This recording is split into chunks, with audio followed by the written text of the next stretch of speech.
Je pose la question, est-ce qu'un chrétien peut écouter de la musique du monde? C'est parti. Podcast du pasteur. Yeah. Bonjour à tous, c'est le pasteur Tito et vous êtes dans le podcast du pasteur épisode 12. Ce podcast qui, je le rappelle, a pour but d'apporter un peu de nuance et de lumière dans ce monde gris et sombre. Aujourd'hui, pas d'intro, pas de questions, rien du tout. On va directement dans le dossier du jour. On va parler de la musique mondaine. Ouh, la musique du monde. C'est un sujet qui divise, c'est un sujet qui est très polémique parmi les chrétiens. C'est un sujet qui, je pense, date des débuts de l'Église et particulièrement maintenant dans cette culture de la pop musique, dans la culture de la musique qui est là tous les jours sur nos téléphones avec les Spotify, avec les iTunes et avec la facilité maintenant de n'importe qui de produire de la musique et les artistes qui apparaissent tous les jours, de nouveaux artistes apparaissent avec des gros publics, les rappeurs SoundCloud, etc. C'est important qu'on en parle. Aussi parce que il s'est passé un petit truc que je vous ai parlé, je pense, dont je vous ai parlé dans le dernier podcast. C'est que j'ai reçu mes statistiques d'écoute Spotify et Spotify m'a dit que dans les quelques mois que ce podcast a commencé, j'ai déjà eu 1000 écoutes. Le podcast du pasteur a eu déjà 1000 écoutes. Et merci à tous de soutenir, d'écouter, de partager le podcast. Ça fait super plaisir. Spotify m'a dit aussi que j'ai, je pense, déjà une centaine d'abonnés sur Spotify. Et encore une fois, merci beaucoup. Mais ensuite, Spotify m'a chuchoté que les utilisateurs de Spotify qui m'écoutent, mes auditeurs, écoutent aussi les artistes suivants. Et voici la liste que Spotify m'a soufflée. En premier lieu, Dadju. Ensuite, Aya Nakamura, Taïk. Et puis, Kanye et Denamwana. Bon, donc ça veut dire que mon public, les jeunes, les personnes qui écoutent le podcast du pasteur, écoutent principalement de la musique du monde. Et je vous avoue que ça m'a quand même choqué. J'ai pas envie de donner de réponse courte là-dessus, alors j'ai donné tout un épisode pour en parler, parce que c'est quelque chose de très important. Alors on va en parler. Tout d'abord, je tiens aussi à dire que l'évangéliste Cospiel avait fait une chouette vidéo sur le sujet. Allez voir sur son YouTube. Je ne suis pas d'accord avec tout ce qu'il dit, ni avec tout son raisonnement et la manière dont il dit certaines choses, mais c'est très, très, très intéressant et très utile à écouter. Il y a aussi le chanteur Montel Jordan, celui qui avait chanté « This is how we do it », qui est devenu pasteur et qui a un enseignement sur YouTube sur le sujet. Ça s'appelle « The Power of Music », Montel Jordan, « The Power of Music ». Allez sur YouTube et vous pourrez l'écouter. C'est super, super intéressant. Je vous conseille de les écouter soit avant, soit après écouter ce podcast. Un dernier disclaimer avant de nous lancer pour de bon. Certains d'entre vous, à ce niveau, vous n'avez jamais reçu d'enseignement complet ni total sur la musique du monde. Et vous avez juste vécu votre vie comme ça, en n'écoutant pas, en écoutant ce que vous voulez. Voilà. Là, je vais vous enseigner. Cet épisode, c'est un enseignement. Ok ? On va aller en profondeur. J'aurais pu aller plus loin, mais le temps est limité. Mon temps de recherche pour chaque épisode est limité et le temps du podcast est limité. Je pourrais faire carrément une série sur le sujet, mais j'ai pas envie. J'ai envie de parler de ça maintenant et de passer à autre chose. Il se peut que dans le futur, je revienne dessus. J'ai parlé aussi du fait que je vais analyser des chansons à la fin de cet épisode. Si ça vous intéresse, je peux faire encore d'autres épisodes avec juste de l'analyse de chant. Mais voilà, vous n'avez pas été enseigné, cette fois-ci vous serez enseigné. Avant, vous péchiez de manière innocente, je dirais vous péchiez de manière involontaire, non informée. Là, maintenant, les choix que vous allez faire, ce sera sur vous. Donc, si tu comptes écouter ce podcast et ne pas avoir une vie transformée et ne pas changer d'avis, n'écoute pas ce podcast. Parce que les conséquences de tous vos péchés retomberont sur vous après avoir écouté cela. J'insiste, c'est le moment maintenant d'arrêter. Si vous ne voulez pas avoir vos idées changées, si vous ne voulez pas voir ce que la Bible vous dit, si vous ne voulez pas voir ce que le Saint-Esprit vous dit, arrêtez maintenant ce podcast et passez votre chemin. Vous êtes encore là? Alright, c'est parti.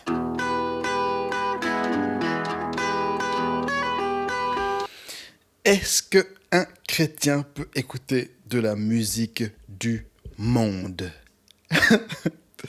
La réponse brève, la réponse rapide, c'est oui.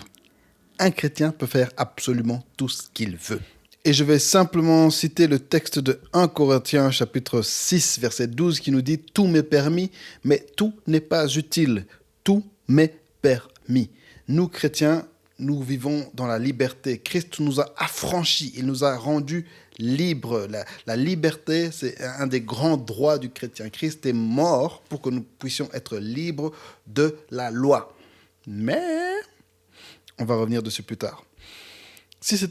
J'aimerais tellement pouvoir m'arrêter là en me disant que, allez, on comprend que tout nous est permis, mais on ne doit pas être taré, on ne doit pas être dingue, on doit avoir du bon sens et tout faire pour Christ, pour la gloire de Christ, par amour pour Christ.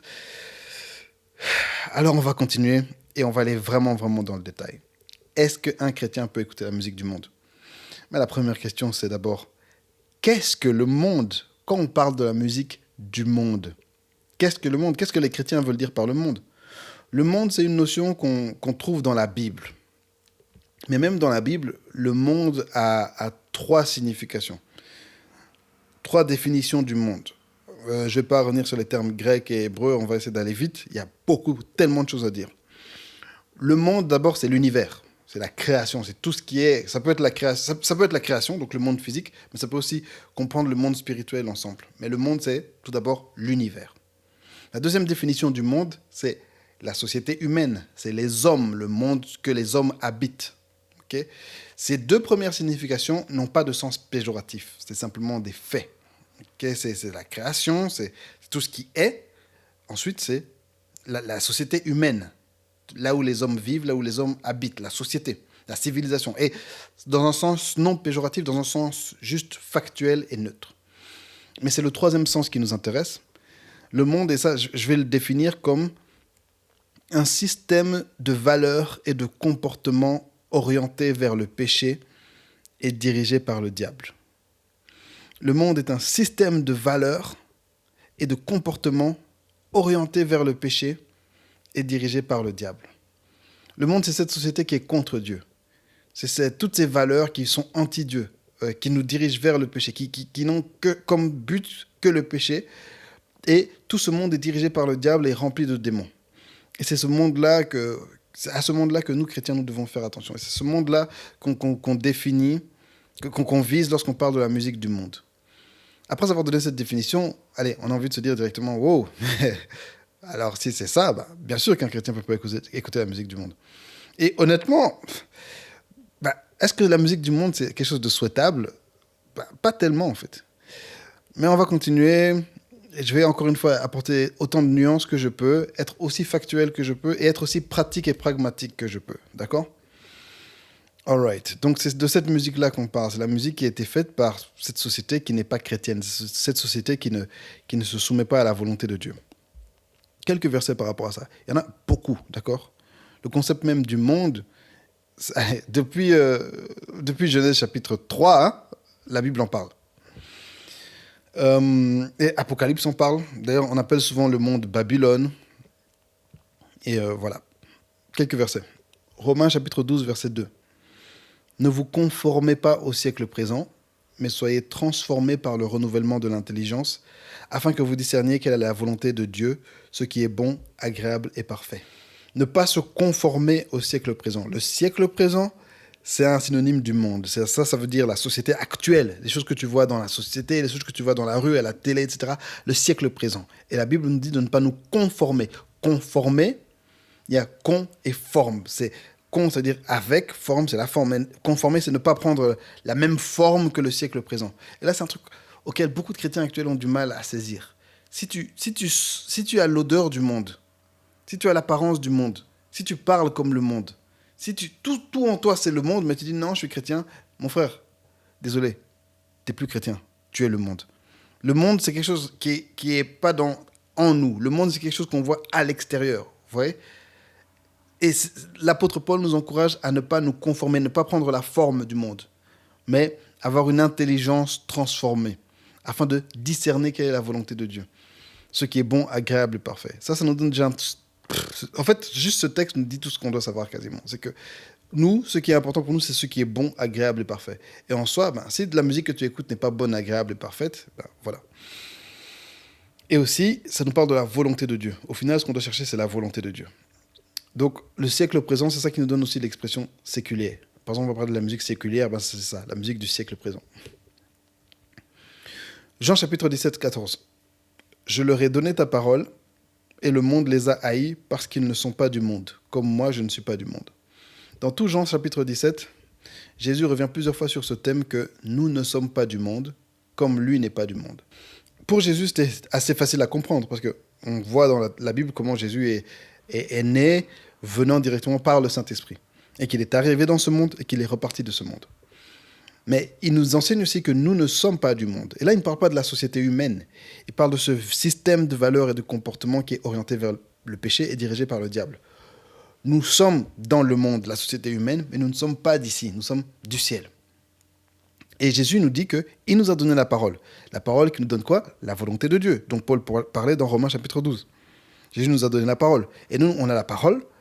Et donc la parole nous donne la volonté de Dieu, nous explique ce qui est bon, agréable et parfait. La parole nous explique ce que nous devons faire, comment nous devons agir. Et à cause de ça, le monde nous hait. Parce que nous avons la parole et parce que nous ne sommes pas du monde. Vous comprenez? Nous ne sommes pas du monde. Encore une fois, et parce qu'on n'est pas de ce monde, on ne peut pas être conforme à ce monde. Imaginez-vous que vous êtes des princes dans une porcherie. D'accord? C'est pas parce que tu es dans une porcherie que tu n'es plus prince et que tu dois commencer à te comporter comme un porc. Nous sommes des princes, nous sommes des héritiers du royaume de Dieu. Ok? C'était juste un exemple. Je ne dis pas que les gens qui n'ont pas Jésus sont des porcs, c'est pas ça du tout. C'était juste un exemple par l'absurde. Démonstration par l'absurde. Jacques 4, 4. Adultère que vous êtes. J'aime Jacques. Ne savez-vous pas que l'amour pour le monde est synonyme de haine contre Dieu? Celui donc qui veut être l'ami du monde se fait l'ennemi de Dieu.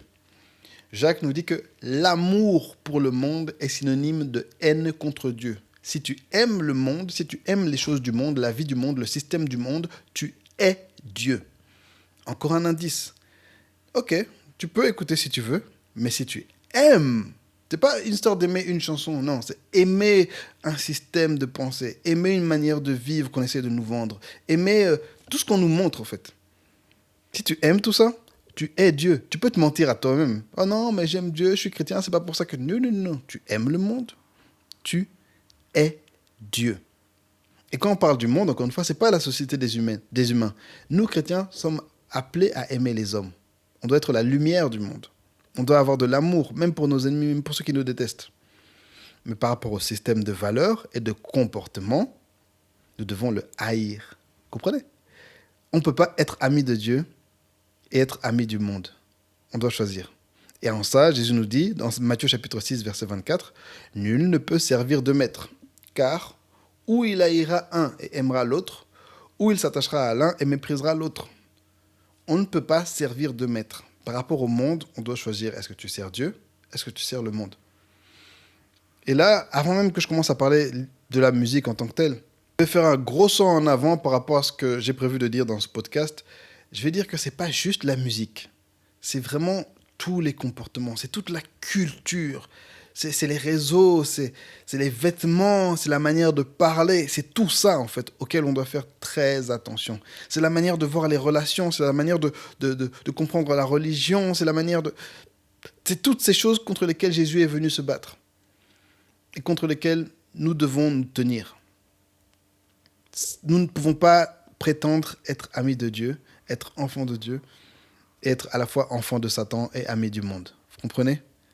C'est vraiment... Je voulais commencer par donner des versets hardcore parce que la Bible est assez claire par rapport à notre attitude, ce qui se passe au fond de nous. Ce qui se passe à l'extérieur de nous, allez, ça amène une certaine difficulté en fait, parce que pratiquement, là maintenant je vais être real avec vous, parce que le problème c'est qu'à cause de ce genre de versets, certaines branches du christianisme se disent, ah, on ne peut pas être dans le monde, on peut pas être, se conformer à la société actuelle, alors on va commencer à s'habiller comme à l'époque de Jésus. On va commencer à s'habiller comme il y a 200 ans. Non, ça n'a pas de sens. C'est pas une question de revenir dans le passé et chercher des trucs qui sont passés dans le passé. C'est pas une question c'est pas tellement une question de ne pas être à la mode. C'est pas tellement une question de ne pas suivre les évolutions technologiques et de tendances. Mais c'est une question de ne pas aimer seulement ça, de ne pas avoir un amour et un attachement trop fort pour ça. J'espère que j'ai été assez clair. Je pense revenir là-dessus vers la fin du podcast. Mais maintenant, on va s'attaquer à la musique du monde. La question, c'est encore, qu'est-ce que la musique du monde? Et au final, c'est quoi la musique du monde? Et c'est quoi la musique chrétienne? S'il y a une musique que les chrétiens ne doivent pas écouter, ben, quelle est la musique que les chrétiens doivent écouter? Quelle est la musique du monde? Quelle est la musique chrétienne? Musique du monde, musique chrétienne, ou comme les faux chrétiens appellent la musique religieuse. Quand j'entends un chrétien qui dit « Ah, j'aime beaucoup la musique religieuse », mec, t'es pas chrétien. Tu sais très bien que t'es pas chrétien, arrête de faire semblant. Aucun chrétien ne dit « Ah, j'ai écouté la musique religieuse ». C'est quoi cette histoire? Ouais. Musique religieuse. Ah, vous faites de la musique religieuse. Soit, entre la musique séculière et la musique religieuse, la musique du monde et la musique chrétienne, la musique païenne et la musique de Jésus, pour moi, c'est pas une dichotomie. Une dichotomie, oui, désolé, je vais utiliser des mots un peu dans ce petit point. Une dichotomie, c'est une division, une opposition radicale entre deux éléments et deux idées. Donc, ce serait dire qu'il y a d'un côté la musique chrétienne, d'un côté la musique du monde, et ces deux idées ne se croisent pas. J'aimerais tellement vous dire que ces deux idées ne se croisent pas, que la musique du monde et la musique chrétienne ne se croisent pas du tout. Ah, mais ce serait, franchement, ce serait mentir. Ce serait mentir. Oh ben, encore un bête exemple qui vient juste de se passer, c'est notre ami Monsieur Kanye West. Son album Jesus is King, c'est un album qui glorifie totalement le Seigneur, mais tout d'abord, étant donné qu'il est un peu un nouveau converti, il y a certaines idées qui ne sont pas totalement chrétiennes. Et aussi, c'est un album, bien qu'il soit totalement chrétien, les gens qui ont participé à la production, à l'écriture, à la réalisation de cet album ne sont pas totalement chrétiens. Donc voilà, c'est un album qui j'aimerais pouvoir dire qu'il est 100% chrétien, mais non. Et c'est pour ça que je dis que ce n'est pas une dichotomie, c'est un continuum. Okay? Un continuum, c'est quoi? C'est un phénomène progressif dont on ne peut considérer une partie que par abstraction. Okay? Donc un continuum entre la musique chrétienne et la musique mondaine. C'est comme une ligne vers laquelle on peut s'avancer. On peut aller plus ou moins vers l'un, plus ou moins vers l'autre, et on se situe quelque part sur la barre. Donc la musique chrétienne et la musique du monde, il y a un continuum ces deux-là se situent aux deux extrêmes d'un continuum. Et je vais vous expliquer, selon moi, selon mon point de vue, quel est ce continuum. Le continuum musique chrétienne, musique mondaine, par le pasteur Tito Mouchebele. Non, il pourrait y en avoir plusieurs continuums différents. Celui-là, je vais essentiellement me focaliser sur le contenu et pas sur la personne qui produit la musique. Okay? On pourrait aussi placer la musique sur un autre continuum selon l'auteur de la musique. Mais là, je vais me concentrer essentiellement sur le contenu de la musique. On va commencer par la musique chrétienne. La musique chrétienne la plus chrétienne, ce serait vraiment la musique de louange et d'adoration. Je dirais même un peu plus la musique d'adoration. La musique d'adoration, c'est la musique qui rend gloire à Dieu pour ce qu'il est. La musique de louange, c'est celle qui rend gloire à Dieu pour ce qu'il fait. L'objectif de cette musique, c'est rendre gloire à Dieu.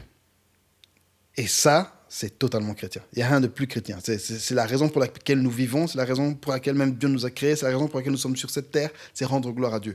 Et une musique qui fait ça, c'est de la musique qui est vraiment totalement chrétienne. D'ailleurs, au ciel, c'est tout ce que nous allons faire. Tout le reste, toutes les autres musiques vont disparaître, en fait. Une fois qu'on va arriver au paradis, tout le reste va disparaître. Tout ce qui va rester, c'est la musique de louange et d'adoration.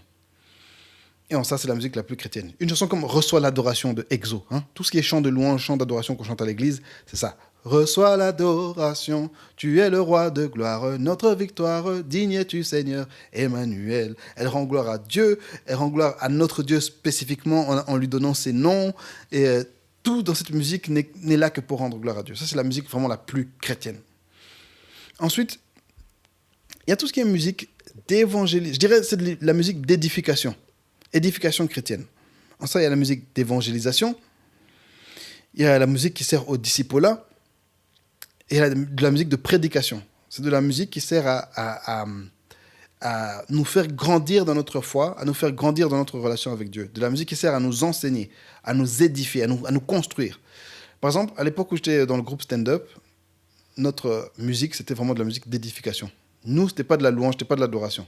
Beaucoup de chrétiens essaient de faire maintenant passer toute musique chrétienne pour de l'adoration. En soi, c'est vrai que toute musique qui fait avancer le royaume, c'est de l'adoration. Tout ce qui fait avancer le royaume, c'est de l'adoration. Mais c'est de l'adoration au sens large. Alors que la musique d'édification chrétienne, ce n'est pas de l'adoration au sens strict. Ok.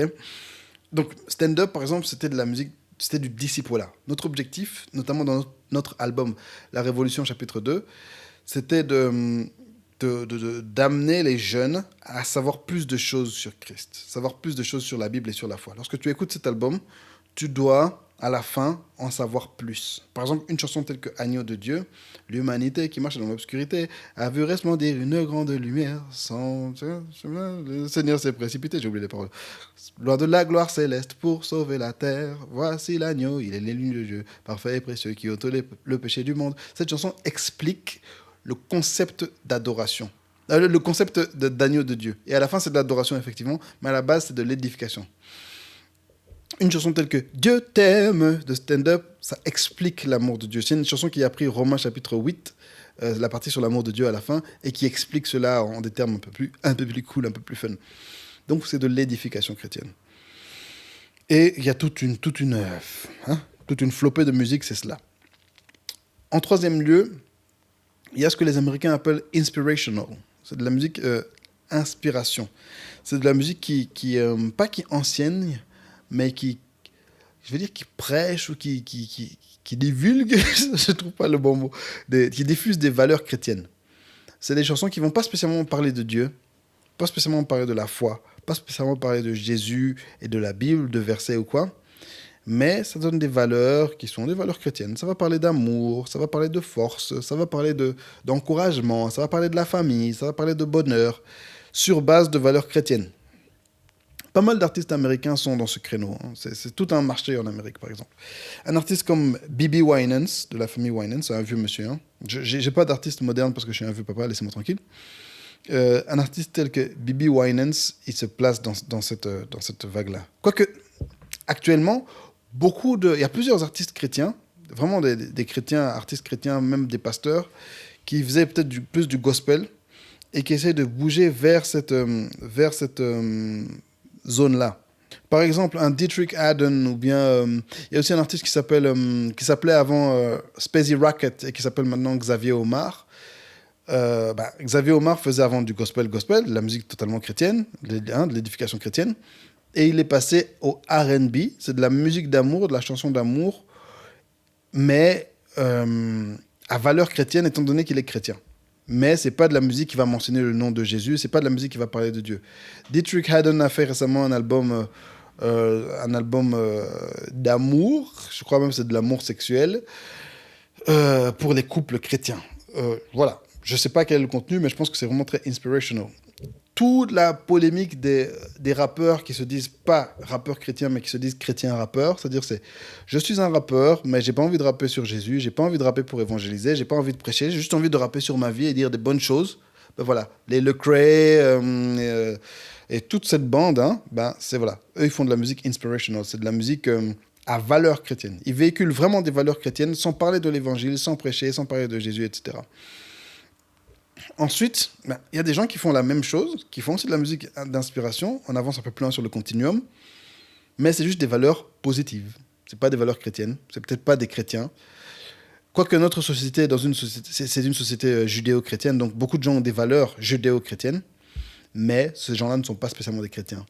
Et leurs valeurs sont des valeurs qui, pour nous les chrétiens, sont correctes. C'est pas des valeurs qui sont contre ce que nous prêchons. Mais dans ce genre de personnes-là, il faut faire attention parce que leurs valeurs ne sont pas toujours exactement chrétiennes. Et aussi parce que savoir c'est quoi une valeur chrétienne, c'est pas simple. C'est que, par exemple, dans les valeurs du taoïsme ou les valeurs du bouddhisme, il y a des valeurs qui semblent presque chrétiennes, avec lesquelles on est plus ou moins d'accord, mais on n'est pas totalement d'accord. Par exemple, l'idée même du yin et du yang, que dans le bien il y a du mal et dans le mal il y a du bien, et que le bien a besoin du mal et le mal a besoin du bien. Ok, est-ce que quand tu fais quelque chose de bien, il se peut qu'il y ait des retombées négatives. Ok, d'accord. Mais nous pensons qu'en Dieu, il n'y a pas de mal. Et que dans le mal, dans le péché, il n'y a pas de Dieu. Et que Dieu n'a pas besoin du péché, et qu'un jour le péché et le mal seront vaincus. Donc voilà, quelqu'un qui va partir sur une base du yin et du yang va pouvoir dire des trucs un peu positive, mais il y a un moment où, là, on n'est plus d'accord. J'ai pas énormément d'exemples, mais je pense à un chanteur, par exemple, comme Christophe Maé. Christophe Maé, il va dire des bonnes chansons, il va chanter sur son papa. Récemment, j'ai vu qu'il a sorti une chanson sur les gens, et il dit des bonnes choses sur la société. J'ai pas écouté, j'en sais rien, mais voilà. Des chansons un peu positives, hein, d'accord. Si on avance un peu plus, on va vers la musique instrumentale. On aurait pu mettre ça au même niveau que les chansons inspirationnelles à valeur positive non chrétienne. J'ai juste mis ça après parce que voilà, on est dans un monde en 3 dimensions et que voilà, c'est une feuille et que laissez-moi tranquille. C'est de la musique instrumentale.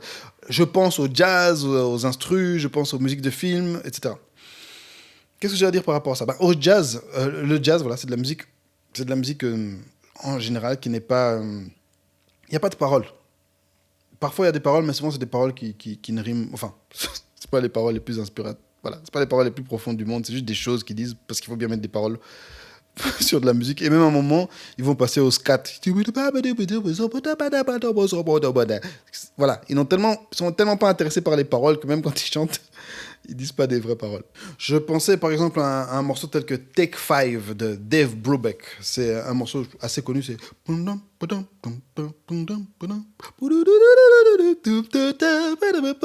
Même le titre, Take 5, ça parle du fait que... Allez, c'est une chanson du 5/4, c'est une mesure très rarement utilisée en musique. Et que, en gros, ce morceau est juste une étude sur cette mesure-là, sur cette rythmique-là.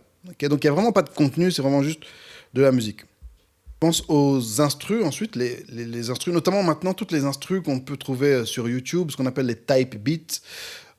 Quelqu'un va faire un type beat du type Drake, un Drake type beat. Il va se dire, ouais, tiens, je vais faire le genre d'instru que Drake aimerait bien, et puis je vais faire un type beat par rapport à ça. Ou bien il y a une instru que tu pourrais, toi-même, tu pourrais demander à quelqu'un. Ou bien juste, imaginons, juste l'instru d'une chanson mondaine, mais juste l'instru, sans les paroles. Je pense aussi à tout ce qui est musique de film, et tout ce qui est musique classique et musique de film. En particulier la musique de film. La musique classique, c'est encore un autre domaine, parce que c'est souvent... Il y a tout un domaine de la musique classique qui est au final de la musique chrétienne.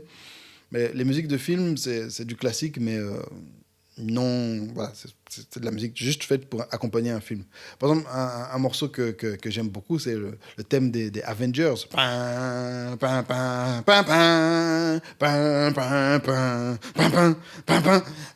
Le thème des Avengers, c'est voilà, c'est de la musique classique, c'est de la musique de film, il n'y a pas de paroles. Mais c'est aussi de la musique qui est censée, et comme toute musique, mais en particulier dans la musique de film, c'est une musique qui est censée nous faire vivre des émotions. Chaque morceau accompagne une partie spécifique du film. C'est des morceaux qui soit ont été choisis, ils existaient déjà, mais ils ont été choisis pour accompagner une partie du film, soit c'est des morceaux qui ont été écrits spécialement pour une partie du film. Donc en ça, il y a un message émotionnel qui est attaché, voire un message qui se trouve dans le film. Et... pour ces musiques instrumentales, il faut faire attention, premièrement, à la culture du genre. Par exemple, le jazz, c'est une culture à la base. Maintenant, quand tu compares le jazz avec le hip-hop, avec la trap et tout, le jazz, tu te dis, ouais, c'est une musique de papa, de maman, des gens qui sont à la maison. Oui, mais non. À la base, le jazz, c'était le hip-hop de l'époque. Le jazz était la trap de l'époque. Les jazzmen étaient les plus gros rebelles. C'était une culture de fumeurs de drogue, c'était de cocaïne, c'était une culture de débauche. J'ai étudié la criminologie. Hein, et un des plus gros travaux de criminologie du XXe siècle, ça a été un livre qui s'appelle Outsiders, je pense, du criminologue Beckett, je crois, sociologue Beckett, qui parle de la culture du jazz. Comment la culture du jazz, c'est une culture en dehors de la culture générale, et les fumeurs et les joueurs de jazz étaient vraiment dans cette culture de la débauche, de la drogue, etc., du crime. Donc il faut se rappeler que même des musiques qui pour nous maintenant ça a l'air vieillot, ça date d'il y a 60 ans, voilà, ça a été fait par des marginaux. Quelqu'un comme Miles Davis, déjà vous regardez le titre de certaines de ses chansons, voilà, et vous regardez, allez sur YouTube, tapez Miles Davis, bon, le gars était loin, hein. Et puis, même quand vous écoutez sa musique, vous voyez qu'il y a quelque chose qui cloche chez ce mec-là. Mais voilà, il y a toute une culture auquel il faut être conscient de cette culture, qu'on n'écoute pas une musique qui a été faite juste comme ça, dans les terres. Hein. Non, c'est une musique qui a été faite dans une culture, pour une culture. Ça vaut pour le jazz, ça vaut pour les type beats. Quand vous voyez quelqu'un qui fait un Drake type beat, dans sa tête, il avait Drake en tête. il visait Drake et tout ce qui va avec Drake. Même chose avec la musique de film. Mais par rapport à la musique de film, je veux plus viser le message connexe. Je pense à la musique qui va accompagner un certain film, une certaine scène. Par exemple, allez, imagine la musique d'Harry Potter, par exemple. Je sais même pas à quoi ça ressemble parce que je connais pas Harry Potter parce que je ne suis pas un sorcier, je suis un pasteur et que si vous aimez Harry Potter, vous êtes un peu sorcier sur les bords et je m'en fous de ce que vous pensez parce que oui, c'est un sorcier, il faut pas aimer les sorciers. Enfin, faut les aimer mais pas aimer leur sorcellerie et pas s'y inquiéter, s'y intéresser parce que c'est dégoûtant. On peut passer à la suite. Voilà. Désolé, je me suis emballé. La musique d'Harry Potter, c'est la musique qui accompagne un film de sorcier. Donc, c'est quelque chose qui a été fait dans une optique très sorcière. Je vais revenir sur Harry Potter à la fin, parce que j'ai pas envie de spoiler. Je vais vous dire un truc que j'ai appris récemment à la radio. Donc, il faut faire attention avec ce genre de choses. Il y a une culture, il y a un message, il y a des émotions, il y a une intention qui est attachée à la musique par l'auteur de la musique, et il faut quand même faire attention à ça. Ensuite, il y a tout ce qui est musique traditionnelle. Musique populaire. Hein? Il y a certaines musiques qui sont sans valeur particulière. C'est juste des chants un peu historiques, des chants ou bien qui racontent juste des histoires populaires. Tout ce qui est chansons françaises, notamment la vieille chanson française, c'est beaucoup de vieilles trucs. Je pense beaucoup de vieux trucs. Je pense par exemple une chanson de Le Jardin d'hiver de comment il s'appelle? Henri Salvatore. Dans mon jardin d'hiver, j'aime être là-bas dehors, dans mon jardin d'hiver. Ça ne dit pas vraiment quelque chose. Il y a pas de... Enfin, peut-être, j'ai pas analysé cette chanson, mais il n'y a pas vraiment de valeur. C'est juste un état. Ok, c'est juste... Voilà. Ou une chanson comme Oh, Chihuahua, c'était un gros tube à l'époque. Chihuahua. Je sais pas de quoi ça parle. J'imagine que ça n'a pas de valeur, mais parfois ça vaut la peine de s'arrêter sur une chanson et se demander pourquoi elle est si populaire, parce que souvent, au final, il y a un message, il y a une valeur qui est dedans. Musique traditionnelle, musique populaire. Je pense par exemple aux comptines. Frère Jacques, au clair de la lune, j'ai du bon tabac. J'ai pris l'exemple de ces 3 chansons parce que c'est très fort. Les comptines, ça peut sembler des petites chansons innocentes. Prenons d'abord Frère Jacques. Frère Jacques, dormez-vous, sonnez les matines, ding ding dong ding dong. En fait, c'est pas une chanson sans contenu, c'est pas une chanson sans valeur. Frère Jacques, c'est un moine. Dormez-vous, est-ce que vous dormez, Frère Jacques? Sonner les matines, c'est quoi les matines? C'est la cloche qu'on sonne le matin pour aller à la prière. Donc Frère Jacques, c'est une chanson pour réveiller les gens pour aller à la prière. Pouah, Frère Jacques, c'est du gospel. Oui. Au clair de la lune, mon ami Pierrot. Cette chanson, par exemple, elle est un peu space. Les paroles sont un peu space. Et on se demande vraiment de quoi ça parle. Allez, il y a une première interprétation qui est très innocente. C'est juste quelqu'un qui cherche... Ah oui, on pense que c'était pas prête-moi ta plume, mais c'est prête-moi ta lume, c'est prête-moi ta bougie, en fait, parce qu'il veut écrire et que c'est la nuit. Bon, déjà, la question, pourquoi tu veux écrire la nuit, monsieur, mon ami Pierrot, l'ami de Pierrot, hein? C'est pas normal, va dormir. Mais, en faisant des recherches, j'ai découvert qu'il y avait aussi une interprétation sexuelle de Au clair de la lune. J'ai pas été très dans les détails, hein, mais voilà. Il y a une interprétation un peu salace. Et est-ce que c'est ça la vérité? Est-ce que c'est ça l'origine? Personne ne sait, mais... Tout ça pour dire que même les chansons les plus innocentes peuvent avoir du contenu. Et les vieilles chansons qui viennent d'une société un peu plus reculée, dans lesquelles les gens étaient un peu plus rudes, chansons telles que J'ai du bon tabac dans ma tabatière. Nous, on chantait ça quand on était enfant. C'est une chanson qui parle du tabac. J'ai du bon tabac dans ma tabatière. J'imagine que les enfants d'aujourd'hui, on ne leur apprend pas ça. Mais nous, on nous apprenait une chanson qui... J'ai du bon tabac. Vous croyez que dans 30 ans, les chansons, c'est J'ai du bon hashish.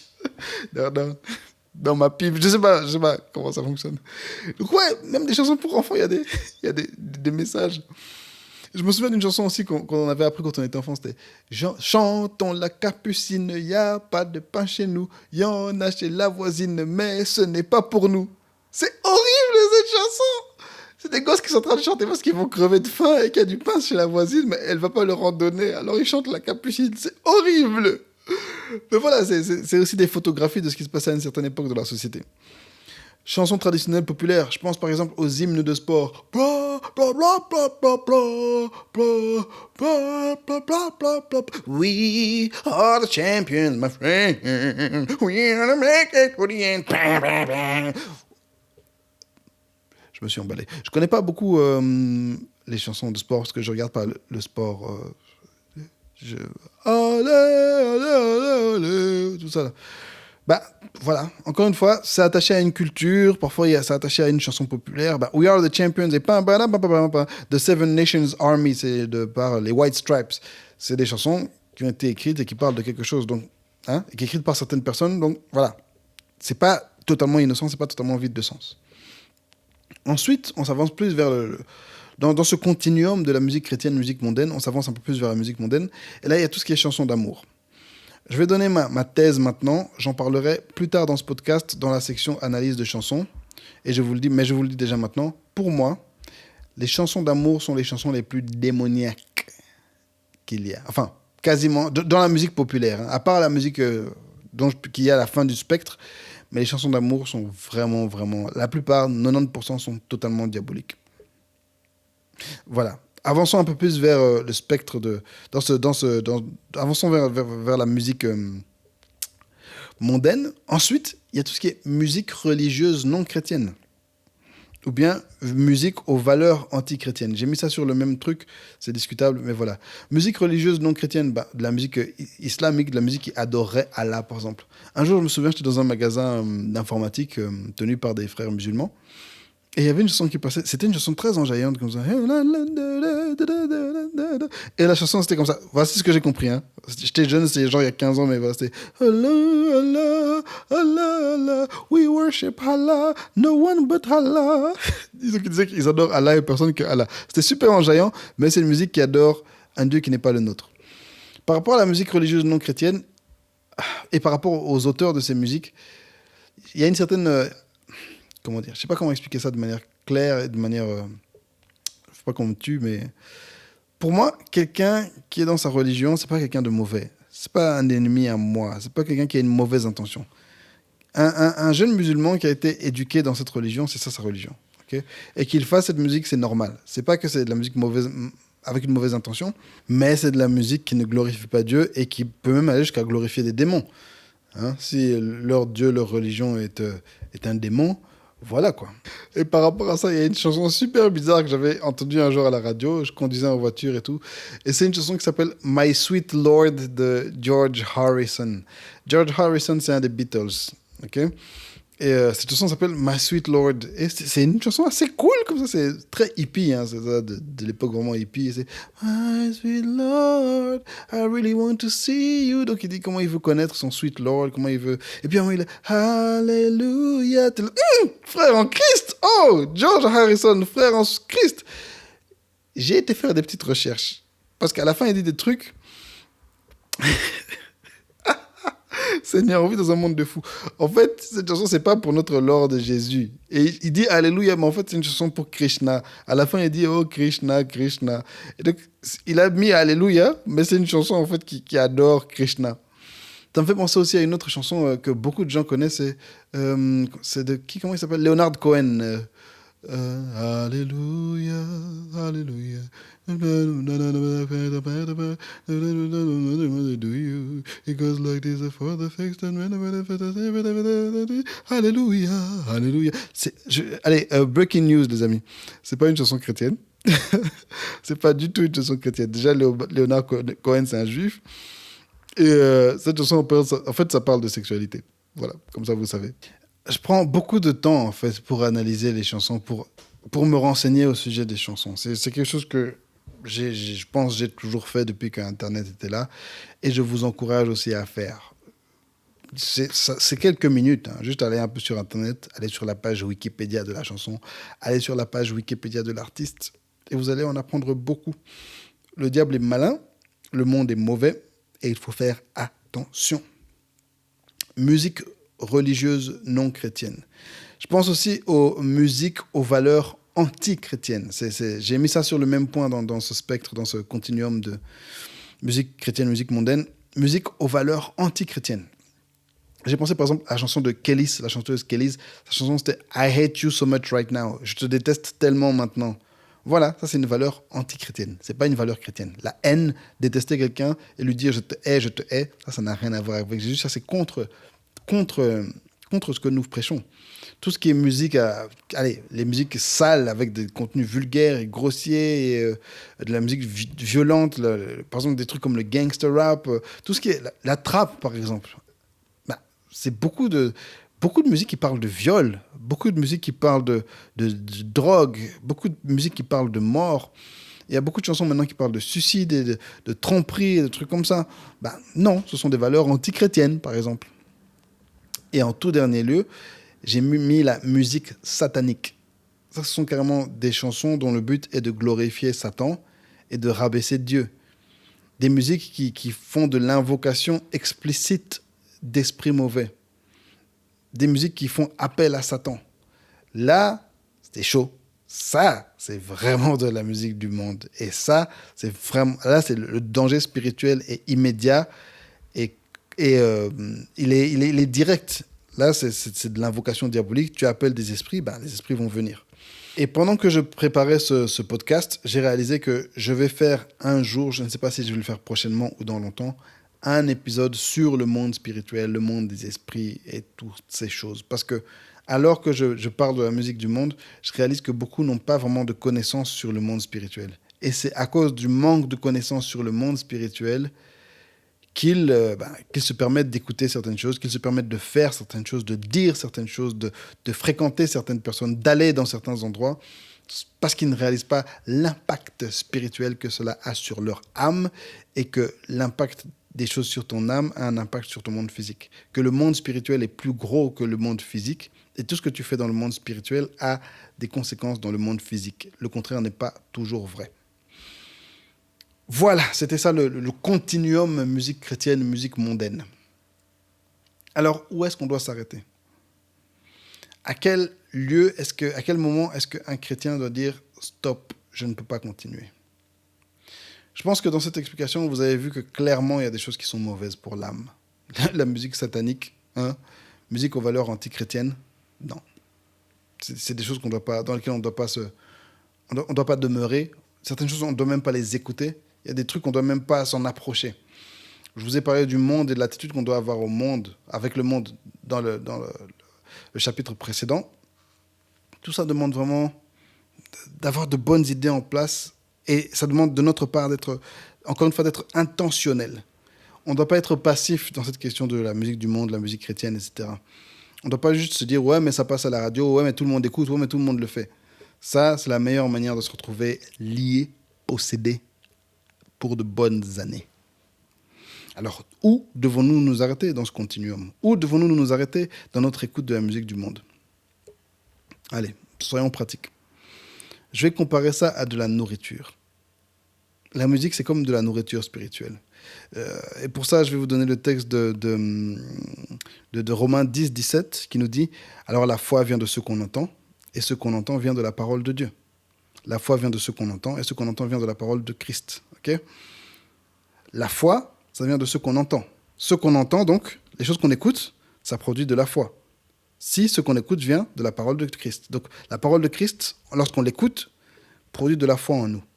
Question alors, que produit ce qui n'est pas la parole de Christ ? Tout ce qui est du monde, qu'est-ce que ça produit en nous ? Clairement, ça ne produit pas de la foi en Christ. Peut-être que ça produit de la foi en autre chose, mais en tout cas, ça ne produit pas de bonnes choses.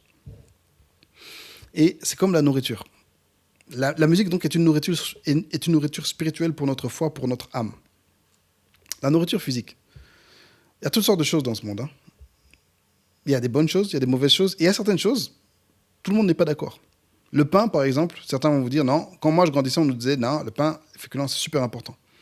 À un moment donné, c'était no carbs, c'est mauvais, les carbs, c'est mauvais.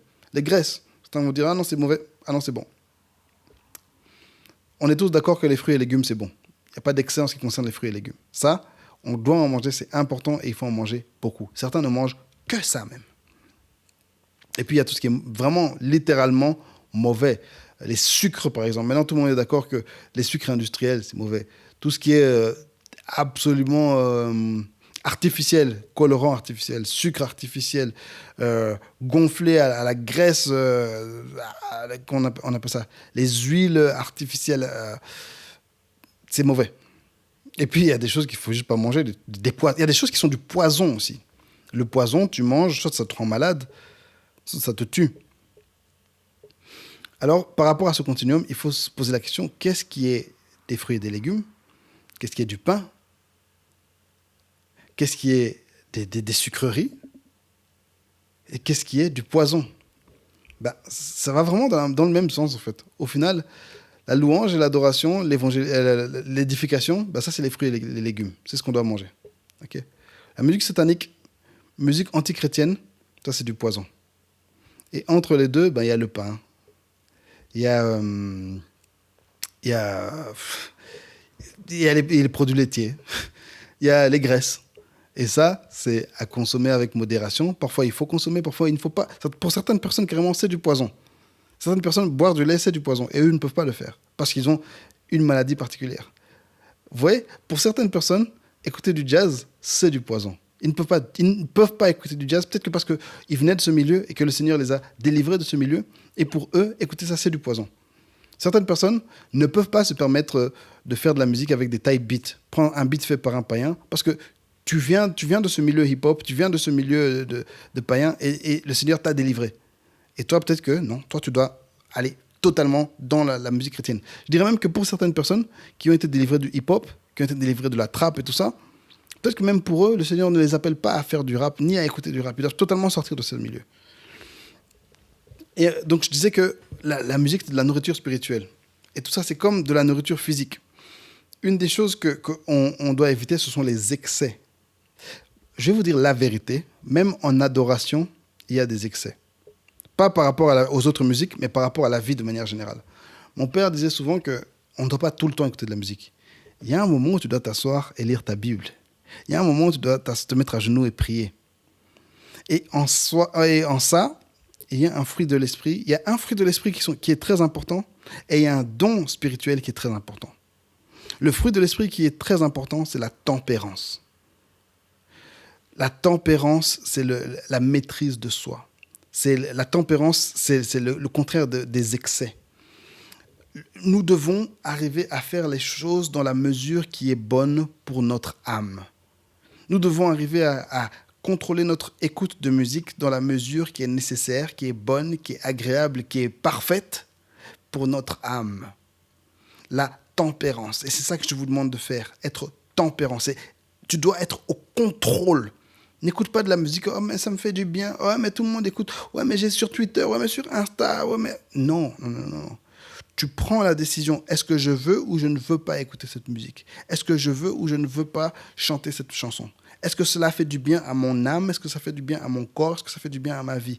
Et sur base de ça, je dois décider et contrôler mon utilisation, contrôler ma consommation de musique du monde. Et ça, c'est une des choses qui fait défaut à beaucoup de chrétiens et en particulier à beaucoup de jeunes. On écoute seulement parce que... 3 petits points. Ouais, parce que c'est en jaillant. Le beat est bon parce que...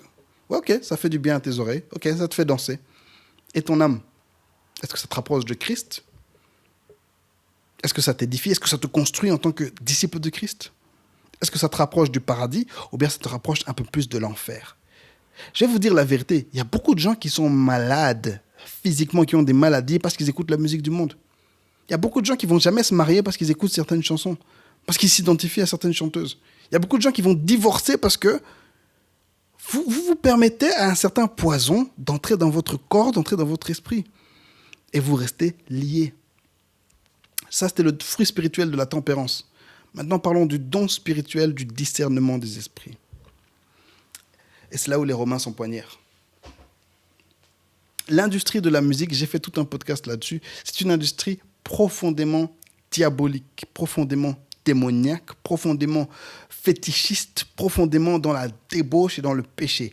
Le monde, comme je l'ai défini, c'est ce système de valeurs dirigé par le péché, dirigé par le diable et orienté vers le péché. Et le monde et l'industrie de la musique, c'est presque des synonymes. Est-ce que toute personne qui est impliquée dedans est diabolique? Non, il y a même des chrétiens dedans. Il y a des chrétiens qui ont des bons boulots. Il y a des chrétiens qui sont chanteurs, il y a des chrétiens qui sont producteurs, réalisateurs d'albums. Mais l'industrie, le système est diabolique. Les type beats, je disais tout à l'heure, le beatmaker qui a fait cet instrument, est-ce que tu sais Est-ce que tu sais dans quoi il est? Est-ce que tu sais quel fétiche il a été fait pour faire cette musique? Est-ce que tu sais qu'il a été sacrifié pour faire cette musique? Est-ce que tu sais quel pacte il a signé avec le diable? Le diable lui a dit, écoute, tu vas faire cette musique et chaque fois que quelqu'un va écouter ça, cette personne va subir ça et moi je te donnerai le succès. Et lui il a dit, ok d'accord. Et toi tu écoutes ça, tu es là, oh mais le beat est bon, il n'y a pas de parole. Quelqu'un qui fait un type beat de je sais pas quel rappeur. Quelqu'un qui fait une instru en se disant, ah je vais imiter ce rappeur. Peut-être même c'est sans le savoir, hein.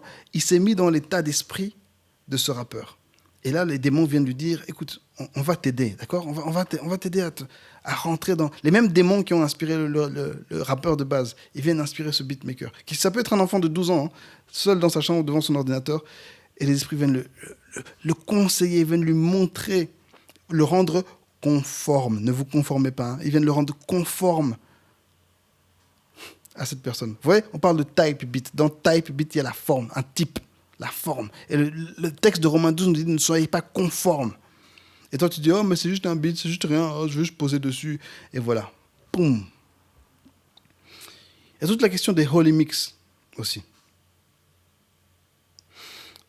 Prendre une musique du monde, ça peut être. En fait, basically, c'est prendre une chanson païenne, changer les paroles et en faire une chanson chrétienne. Encore une fois, il faut un discernement spirituel. Il faut que le Seigneur te montre, il faut que le Saint-Esprit te montre, est-ce que tu peux faire ça? Quels sont les esprits qui sont attachés à cette chanson? Quel est le message profond? Qu'est-ce qui se passe derrière tout ça? Et en ça, c'est important de demander, de se renseigner sur la vie des artistes. Que font ces artistes? Dans quoi est-ce qu'ils sont? Et même pour les artistes chrétiens. Heureusement, maintenant, on a les réseaux sociaux. Et ça, c'est un des gros avantages des réseaux sociaux. Tu peux suivre les artistes, leur vie, regarder leurs vidéos, ce qu'ils font au quotidien. Tu peux les suivre sur Twitter, c'est simple. Ou sur Facebook, tu regardes, est-ce que cet artiste, même un artiste chrétien, hein, est-ce qu'il publie des versets? Est-ce qu'il parle de la Bible? Est-ce qu'il parle de Jésus dans sa vie de tous les jours? Il peut parler de Jésus dans ses chansons, mais est-ce qu'il en parle dans sa vie de tous les jours? Est-ce que c'est vraiment un enfant de Dieu? Est-ce que ce qu'il prêche, c'est vraiment ce qu'il pense? Ou bien il est en train de nous flouer? Il y a des artistes chrétiens comme ça, une fois que tu les suis, tu réalises que mais toi, t'as pas Jésus, en fait. Je me souviens, quand on était à Atlanta avec Stand Up, on avait regardé toute une nuit, la dernière nuit de notre voyage, un marathon sur une série de télé-réalité qui parlait de 2 artistes chrétiennes. Elles avaient donc leur série de télé-réalité, comme les Kardashians, mais sur elles. Bon, c'est vrai, peut-être que c'est la production qui leur a dit, vous pouvez pas parler de ceci, de cela, mais si vous regardez juste cette série, ces personnes ne sont pas des chrétiennes, c'est pas des enfants de Dieu. Même un jour, elles avaient été suivre un cours de pole dance, faire les danses de stripteaseuses là. C'est pas des chrétiennes. C'est des gens qui sont dans l'industrie chrétienne, mais c'est pas des chrétiennes, c'est pas des disciples, c'est pas des prédicatrices de l'évangile, non. Ce sont des païennes. Elles sont dans le monde. Et c'est pour ça que, par exemple, moi, à l'heure actuelle, depuis, je pense maintenant, depuis que j'ai regardé cette émission, en fait, peut-être même avant, je n'écoute plus de black gospel pratiquement. Parce que l'industrie du black gospel, le gospel américain noir, c'est une industrie pleine de païens et pleine de gays. Et non. Spirituellement, cette musique ne me nourrissait plus. Même musicalement, cette musique ne me nourrissait plus. Ça ne nourrissait plus mon esprit. Et le don spirituel, le discernement des esprits, t'aide à comprendre tout ça. Ça t'aide à voir qu'est-ce que je peux faire, qu'est-ce que je peux ne pas faire.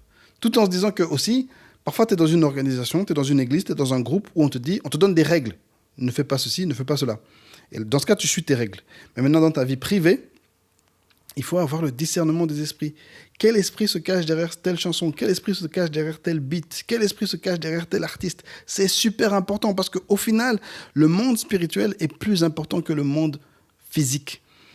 Dans la partie suivante, je vais vous donner mon témoignage et ensuite je vais faire une analyse de chansons et vous allez comprendre un peu mieux ce que je dis par ceci. Je vais vous donner quelques versets encore par rapport à la nourriture spirituelle. Ecclésiaste 7:5. Mieux vaut entendre la réprimande du sage que d'entendre le chant des insensés. Vaut mieux te faire engueuler par quelqu'un qui est sage, par quelqu'un qui craint Dieu, que d'écouter le chant des fous. Vous comprenez? Et nous, on est là en train d'écouter la musique des insensés, des petits rappeurs de 16 ans, plein de drogue, plein de tatouages, qui n'ont pas étudié, qui n'ont rien fait de bon dans leur vie. Ils ont juste un talent, ou bien parfois, ils n'ont même pas de talent, ils ont juste été là au bon endroit. Et nous, on est là, on écoute le chant des insensés. Et on croit que ça va faire avancer notre vie, ça va faire avancer notre âme. Non, ça te fait reculer et ça te détruit. 1 Corinthiens 10, 23, on a parlé de ce texte au début. 1 Corinthiens 10, 23, tout est permis, mais tout n'est pas utile. Tout est permis, mais tout n'édifie pas. Je peux absolument tout faire. J'ai été libéré de la loi par le sang de Jésus. Mais tout ne me construit pas. Ne faisons pas des choses qui ne nous construisent pas. Ok, parfois tu prends des vacances, parfois tu te reposes, parfois tu es juste chill, tu veux juste écouter un morceau. Ok, d'accord. Parfois tu as juste envie de manger un chocolat. Tu as envie de manger un bonbon. Ça plaît à tes oreilles. Ok, de temps en temps. Mais ça ne doit pas être tes repas. C'est pas ton petit déjeuner, c'est pas ton repas de midi, c'est pas ton repas du soir. Et c'est surtout pas ce que tu manges à tous les repas, tous les jours. Tu vas pas manger juste des sucettes. Tu comprends ce que je veux dire? Tout est permis, mais tout n'édifie pas. Sache que par le discernement des esprits, tu dois savoir ce qui t'édifie et ce qui n'édifie pas. Et par la tempérance, tu dois savoir que si quelque chose ne m'édifie pas, je ne dois pas le consommer tout le temps. Je dois savoir m'arrêter. 1 Corinthiens 6, 12, c'est ça le verset en fait qu'on a donné au début. C'est « Tout m'est permis, mais tout n'est pas utile. Tout m'est permis, mais je ne me laisserai asservir par quoi que ce soit. » Je ne me laisserai asservir par quoi que ce soit. Et ça, là, je pointe le doigt sur beaucoup de jeunes qui sont complètement liés par la musique mondaine. Vous ne pouvez pas arrêter. Vous êtes liés, vous êtes possédés. Les démons qui sont dans cette musique vous ont déjà pris totalement. Et vous vivez comme ça. Vous ne comprenez pas pourquoi est-ce que les relations, ça ne marche pas, pourquoi l'école, ça ne va pas, pourquoi est-ce que vous êtes impoli, pourquoi vous n'arrivez pas à lire la Bible, pourquoi vous n'arrivez pas à prier, pourquoi vous n'arrivez pas à faire certaines choses. Parce que vous êtes liés, vous êtes complètement possédés par la musique du monde. Et parce que vous avez laissé cette musique entrer en vous. Je vais parler du monde spirituel une prochaine fois, mais vous êtes liés, possédés. Certains chanteurs, certains artistes sont vraiment des sorciers, littéralement. Et ils vous ont possédés. Colossiens 3,16. Colossiens 3,16 nous dit que la parole de Christ habite en vous dans toute sa richesse. Instruisez-vous et avertissez-vous les uns les autres en toute sagesse par des psaumes, par des hymnes, par des cantiques spirituels. Chantez pour le Seigneur de tout votre cœur sous l'inspiration de la grâce. Que la parole de Christ habite en vous dans toute sa richesse. Comment est-ce que la parole de Christ habite en nous? Par des psaumes, par des hymnes, par des cantiques spirituels. Et c'est les uns les autres qu'on doit s'encourager dans ces chants. Frères et sœurs, on doit s'encourager les uns les autres par les chants. Et là, je veux aussi pointer du doigt les artistes chrétiens. On doit écrire de la musique qui est sensée, qui est biblique, qui rend gloire à Dieu et qui édifie. Pas des choses qui n'ont pas de sens. Pas des chansons qui touchent juste les sentiments, mais quand tu analyses la parole, il n'y a rien du tout.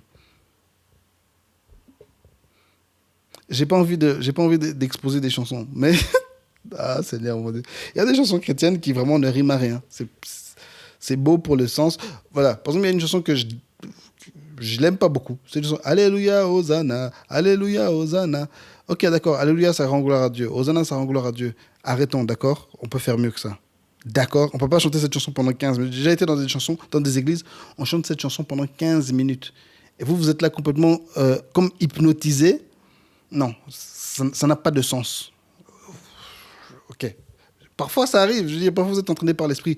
Mais ne va pas intentionnellement dire, ouais, voilà, ça sur ma liste, Alléluia, Hosanna, on va chanter ça 10 minutes. Là, tu es en train d'amener le peuple de Dieu vers des bêtises. Parce que nos chants à nous, artistes chrétiens, quand la personne se retrouve seule au milieu du désert, seule dans une situation difficile, la première chose qui va venir, ce n'est pas des versets, ce sont des chansons. Et c'est pour ça que nos chansons doivent édifier, ça doit être des armes que les chrétiens ont en main. Et ça doit aussi rendre gloire à Dieu, parce que la louange, l'adoration, c'est aussi une arme. Et si les psaumes, si les hymnes nous édifient et mettent la parole de Dieu en nous, ben, le reste alors, hein? Les musiques qui glorifient le sexe, les musiques qui glorifient l'alcool, la drogue, ça met quoi en nous, à votre avis? Hein? Vous croyez que c'est innocent? Tu crois vraiment que c'est innocent? Arrête de te mentir à toi-même. Hein? Arrête de te mentir à toi-même. Tu sais très bien que ça te fait du mal. Tu le sens au fond de toi. L'esprit qui est en toi, l'esprit de Dieu qui est en toi, te convainc que ces choses, ça ne te fait pas du bien. Mais tu es lié et tu aimes trop le monde. Et je vais te dire la vérité, beaucoup d'entre vous qui aimez trop le monde, vous allez en enfer. L'enfer vous attend déjà. Parce que vous pensez que vous aimez Dieu, mais vous n'aimez pas Dieu. Comprends que tout ce qu'on va faire au paradis, c'est adorer. Si tu n'as pas envie d'adorer ici, et tu préfères adorer le monde et adorer Satan, il n'y a pas de place pour toi au paradis, tu vas aller brûler en enfer. Parce que Dieu ne veut pas te forcer, Dieu ne va jamais... Dieu, c'est un gentleman. Le Saint-Esprit, c'est un gentleman. Il ne va jamais te forcer à faire quelque chose que tu ne veux pas. Parfois, il va. Mais si tu ne veux pas aimer Dieu, il ne va pas te forcer à l'aimer. Et l'enfer est pour toi et t'attend portes grandes ouvertes. La musique est une adoration. 1 Corinthiens 10, 31. Si donc que vous mangez, soit que vous buviez, soit que vous fassiez quelque chose d'autre, faites tout pour la gloire de Dieu. Dans notre nourriture, la manière dont on mange la nourriture, dans la manière dont on boit, on doit le faire pour la gloire de Dieu. Alors, à combien plus forte raison la musique que l'on consomme doit être pour la gloire de Dieu? Réfléchis. Réfléchis. Ouf, c'était intense, hein? Le pasteur est passé en mode prédication. Ouf. J'ai besoin de respirer, j'ai besoin de boire de l'eau. J'arrive. Non, ça va, on peut y aller, on peut continuer. Là maintenant, j'aimerais juste vous donner mon témoignage. Parler un peu de mon histoire personnelle par rapport à la musique et par rapport à la musique du monde, etc. Tout d'abord, je suis un fils de pasteur, né en 1983, 17 ans avant l'année 2000, ce qui est très important, vous comprenez peut-être pas encore pourquoi, mais c'est super important. Je suis un VPC. Un VPC, un vieux pentecôtiste. Quand j'étais enfant, tout était interdit. On n'avait pas MTV à la maison, on n'avait pas de musique du monde, zéro. C'était que la musique de Dieu, ni à la télé, où que ce soit. Et c'était pas seulement la musique, les jeux vidéo, beaucoup de choses étaient interdites. Il faut savoir aussi pourquoi je dis que l'année de ma naissance est importante, c'est que dans les fin années 80, il y a eu tout un mouvement très radical pentecôtiste, en attente de la venue de l'an 2000, on pensait que ce serait la fin du monde et que le Messie allait revenir, etc. Et aussi, c'était l'époque où le mouvement du New Age a pris beaucoup d'essor. Et donc, les pentecôtistes les chrétiens se sont vraiment mis en mode alerte parce que le New Age essayait de se glisser dans beaucoup de choses. Et c'est à l'époque où des livres tels que « Il est venu libérer les captifs » est sorti. Des livres tels que « J'ai vu le royaume des démons ». Des livres tels que « Afin que les chaînes tombent ». C'était des livres, ces 3 livres qui étaient dans presque toutes les maisons chrétiennes. Hein. Et c'était des livres qui parlaient très sérieusement sur les démons dans la société, sur les démons dans les médias, dans les dessins animés pour les enfants, etc. Et ces livres commencent à nous a gâché la vie. Et nos parents sont tous devenus super radicaux. Tout était interdit. Il y avait des démons partout. À un moment, par exemple, quelqu'un avait dit que non, les consoles de jeux Sega, c'est quand j'étais enfant, consoles de jeux, Sega n'existe presque plus. Voilà. Sega, c'est la marque qui faisait Sonic et tout. Non, vous devez interdire Sega à vos enfants parce que Sega, ça veut dire Satan est gagnant. Bon, Sega, c'est en japonais, donc je ne vois pas pourquoi ça veut dire un truc en français, mais voilà. Ça, c'était vraiment des excès. Malheureusement, chers amis, devenu adulte, devenu pasteur, et ayant rencontré pas mal de cas de problèmes spirituels, notamment des problèmes de possession, et ayant mes yeux spirituels qui ont été vraiment ouverts par le Saint-Esprit, j'en suis venu à la conclusion que mes parents avaient raison. Vraiment, on vit dans une société diabolique. Disney est peut-être la société la plus diabolique qui ait jamais existé. Disney, tout ce qui est Disney est diabolique. Je peux difficilement voir quel dessin animé Disney n'est pas diabolique. Même leurs séries sont diaboliques, même si elles ne parlent pas de sorcières, etc.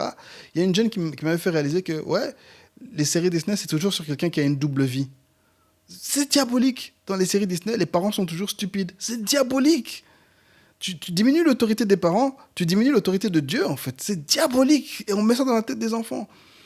Les comics, les mangas, diaboliques. Les soap opéras, toutes les séries sur les relations des jeunes, diaboliques.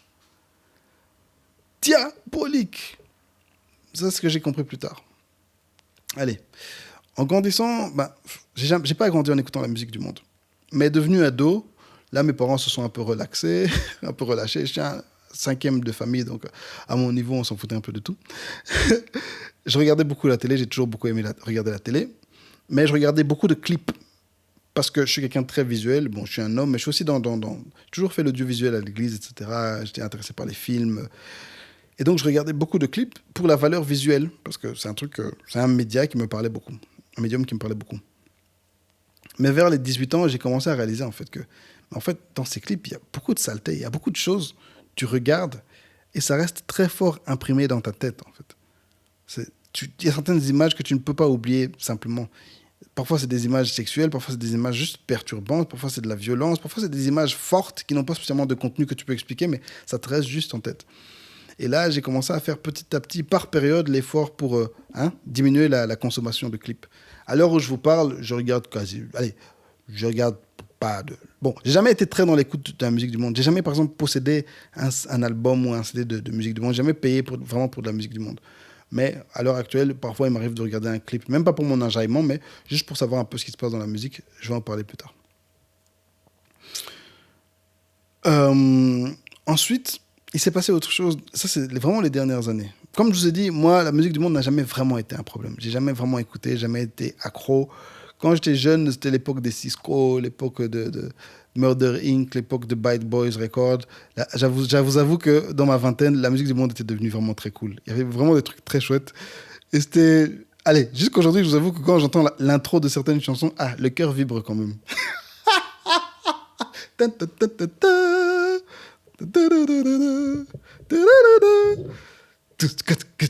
Non. Voilà, parce qu'on est des êtres humains.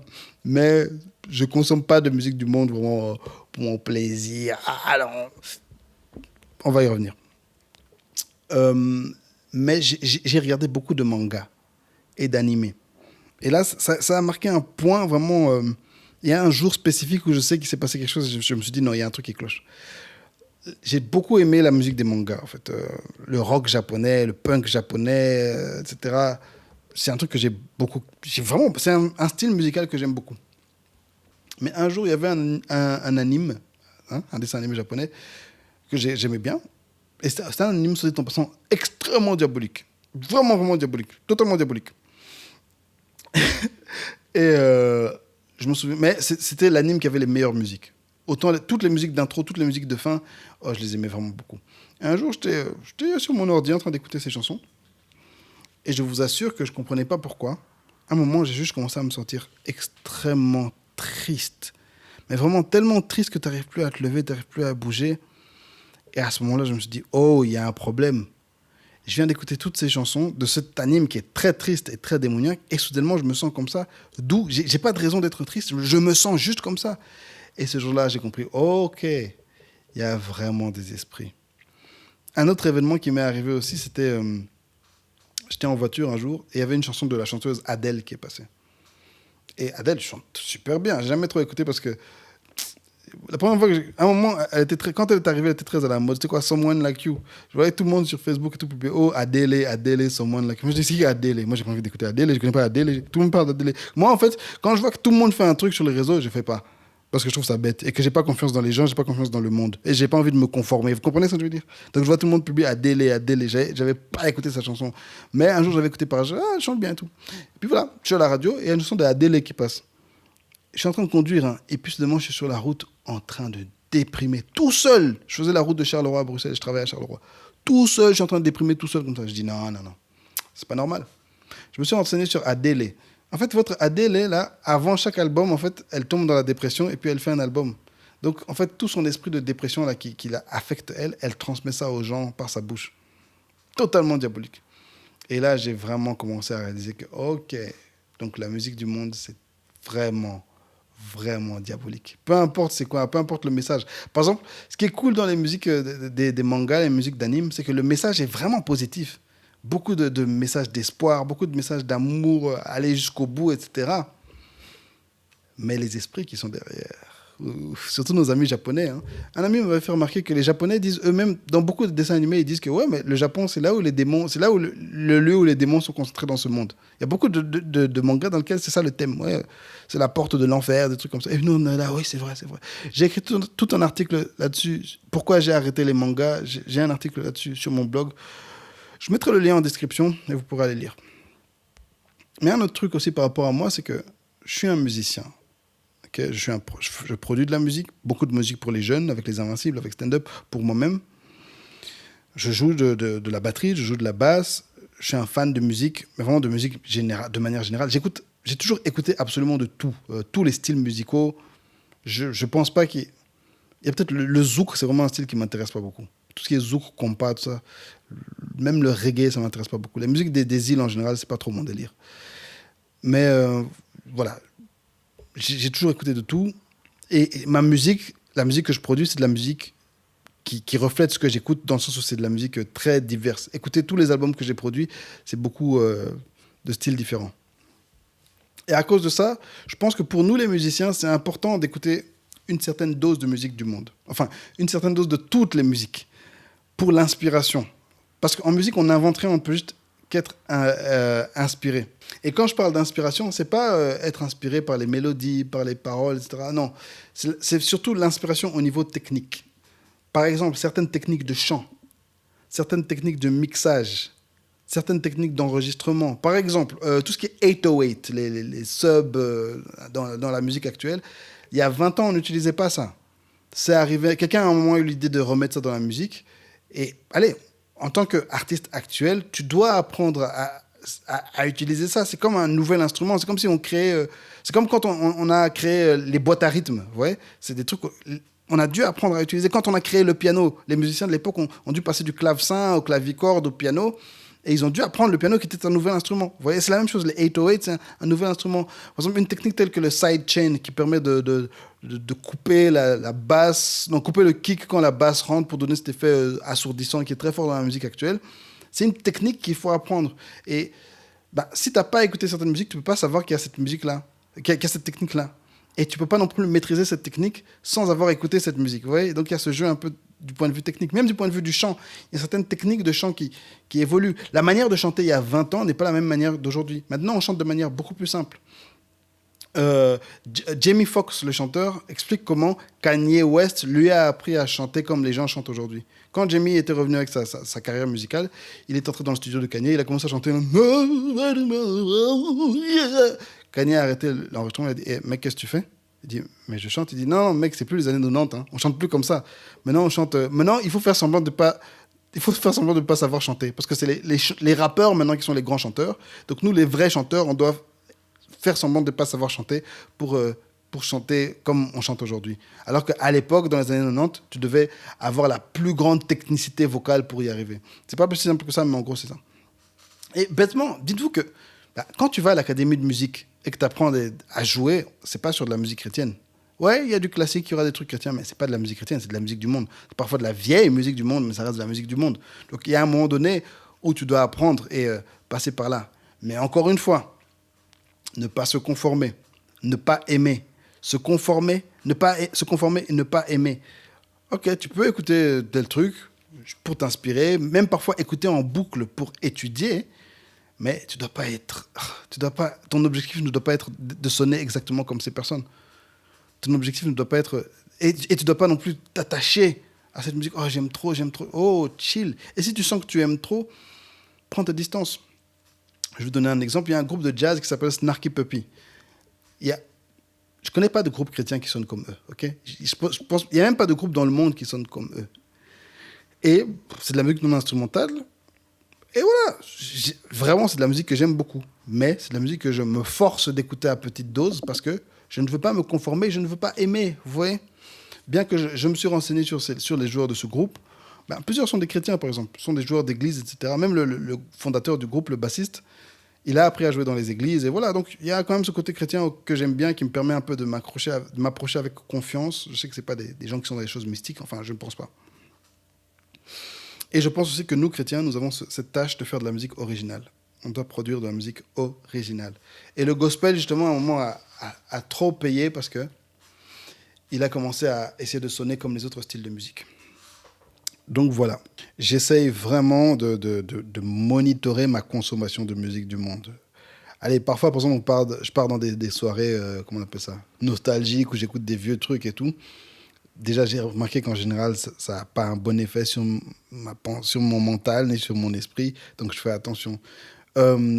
Les nouveaux artistes, par exemple, il y a des artistes où je sais clairement, je ne vais jamais écouter ce qu'ils font. J'ai jamais écouté Aya Nakamura. J'ai déjà mis juste un bout de morceau pour voir c'est quoi ce dont tout le monde parle. J'ai rien compris, j'ai arrêté. Dadju, j'ai jamais écouté. Je sais pas à quoi ça sonne. Je pourrais pas reconnaître une chanson de Dadju ni de Aya Nakamura parce que les gens sont trop dedans. Et quand les gens sont trop dans quelque chose, c'est qu'il y a un problème. Parce que c'est comme ça que le monde fonctionne. Et c'est pour ça que Paul nous dit de ne pas nous conformer au siècle présent. J'ai essayé un peu de voir ce qui se fait, mais non. j'essaie vraiment de monitorer ma consommation de musique du monde. Parce que c'est pas quelque chose qui est bon pour l'âme. Même si je suis en Jésus, tout ce que vous voulez, que je n'aime, voilà, j'ai pas d'amour pour le monde, etc. C'est une arme très puissante, la musique. C'est une adoration et il faut faire très attention. C'est vraiment de la drogue, c'est du poison et il faut faire attention à sa consommation. J'aimerais maintenant parler juste d'un petit truc avant de passer à la partie finale qui est l'analyse des chansons. C'est souvent, en fait, quid des autres médias? Souvent, les chrétiens, on se focalise sur la musique du monde, mais il y a aussi les films, il y a les séries, il y a les livres. Est-ce que, allez, si on ne consomme pas de la musique du monde, est-ce qu'on peut consommer le reste? Ben, ok. L'argument qu'on va souvent donner, ce que Cospiel a donné, c'est que Satan était à l'époque responsable de la louange au ciel. C'est ce que l'interprétation biblique nous enseigne. Et qu'à cause de ça, il a une certaine puissance sur la musique. Je suis d'accord. Il y a clairement une puissance sur la musique, spirituelle et psychologique. Psychologiquement aussi, c'est prouvé. La musique a une forte influence sur nous. Donc, la musique a une force plus grande que les autres médias. Tu pourras facilement te souvenir d'une mélodie, mais se souvenir d'une phrase dans un film, c'est chaud. Tu vois, se souvenir même d'une phrase d'un livre, c'est chaud. Alors qu'une mélodie ou une phrase dans une chanson, ça va venir très facilement. Et il y a aussi ce côté répétitif de la musique qui fait que ça se retient plus facilement. D'ailleurs, dites-vous qu'à l'époque, dans l'Antiquité, un livre comme l'Iliade et l'Odyssée de Homère, vous avez déjà vu ces livres, c'est des grosses briques. Mais c'est des livres qui datent de plusieurs centaines d'années avant Jésus-Christ. C'était des livres qui étaient à l'époque chantés par les poètes. Donc des poètes avaient appris ces livres-là par cœur et pouvaient les chanter comme ça par cœur. Parce que c'était en chanson, vous voyez. Parce que la musique a une puissance. Et que maintenant que c'est écrit, ça a perdu une partie de sa puissance. Donc oui, la musique a une puissance particulière. Mais il faut faire attention avec le reste. J'ai pas envie de donner tout mon témoignage. Je pense que je garderai ça pour une prochaine fois. Mais même chose avec les films, avec les séries. Et même avec les livres, j'ai dû prendre certaines dispositions avec le temps, réaliser que tel film ils n'ont pas de bonnes influences sur moi, j'arrête. Les séries, tout ce qui est amour, tout ce qui est relation que j'ai appris dans les séries, ça a pourri ma tête, j'ai dû arrêter. Et les livres, pour ceux qui sont fans de livres, en particulier je parle des romans, les fictions, qui sont des gens qui sont comme moi fans de fiction, vous savez à quel point, quand tu lis un livre, tu rentres très loin dans la psychologie des personnages. Donc, il faut aussi faire très attention à ce qu'on lit. Ne consommons pas de poison et limitons les mauvaises choses qui rentrent en nous, parce que tout ce qui rentre en nous de mauvais, ça ressort, ça affecte notre cœur, ça affecte notre esprit, et ça nous fait produire de mauvaises choses. Donc, on doit faire très attention à tout ça. Mais clairement, la musique a une force quand même plus grande. Il y a la force de la musique, et puis maintenant, il y a le fait que la musique est répandue partout, avec le SoundCloud et la facilité d'enregistrer, voilà. Comprenons que des chrétiens qui consomment du poison, des chrétiens qui consomment quelque chose de mauvais pour leur esprit, des mauvaises choses, ce ne sont pas vraiment des chrétiens, en fait. Ce sont des chrétiens qui vont produire rien de bon. Ce sont des chrétiens qui ne pourront pas faire des disciples. C'est des chrétiens qui ne pourront pas évangéliser, qui n'auront pas les dons spirituels. C'est des chrétiens qui n'auront pas le fruit de l'esprit. Et c'est là, tous les petits chrétiens qu'on voit sur les Twitter et sur les Insta et qui ont une apparence dégueulasse, je parle de contenu de ce qu'ils produisent, ça produit des chrétiens faibles. Et au final, ça produit des chrétiens qui ne sont pas des chrétiens et des chrétiens qui vont aller en enfer. Comprenons que ce qu'on consomme nous affecte. Okay? Comme la nourriture affecte ton corps, les médias affectent ton esprit. Vous voyez clairement? Good. Allez, on passe à la partie finale, analyse de chansons. All right. J'ai demandé à mon Twitter de me suggérer des chansons. Je me suis limité à 5 chansons. 5 chansons d'amour. On va se focaliser sur les chansons d'amour parce que les chansons d'amour, c'est très pernicieux. Ça a l'air tellement doux, tellement agréable, tellement bon. On se dit, c'est l'amour. En quoi ça peut être mauvais? Alors que c'est peut-être la pire des choses, en fait. En soi, à cause du fait que ça a l'air si mauvais, ça a l'air si bon et que ça semble faire tellement de bien à notre cœur, donc ça semble si bon et ça semble faire tellement de bien à notre cœur, en fait, c'est très mauvais parce que les effets sont très mauvais. La dernière fois sur WhatsApp, j'avais demandé à mes gens, encore une fois, de m'envoyer des chansons. Et ce jour-là, j'avais analysé plein de chansons. Je vous assure que après avoir fait ça, j'ai subi une attaque spirituelle de dingue. J'arrivais plus à prier, j'arrivais plus à lire la Bible. J'ai dû lire le psaume 119 en priant à chaque verset pour pouvoir revenir dans mon état normal. Et je vous avoue que ça, c'est juste en lisant les paroles, même pas en écoutant les chansons. Et encore une fois, ça a confirmé le fait que ces chansons-là, beaucoup de ces chansons en tout cas, sont vraiment spirituellement très chargées et très nocives. J'ai retenu seulement 5 chansons alors cette fois-ci, parce que d'abord à cause du temps, et puis parce que j'ai pas envie de me replonger dans ce monde dégueulasse. Alors voici les chansons qu'on m'a suggérées. La première c'est I Have Nothing de Whitney Houston.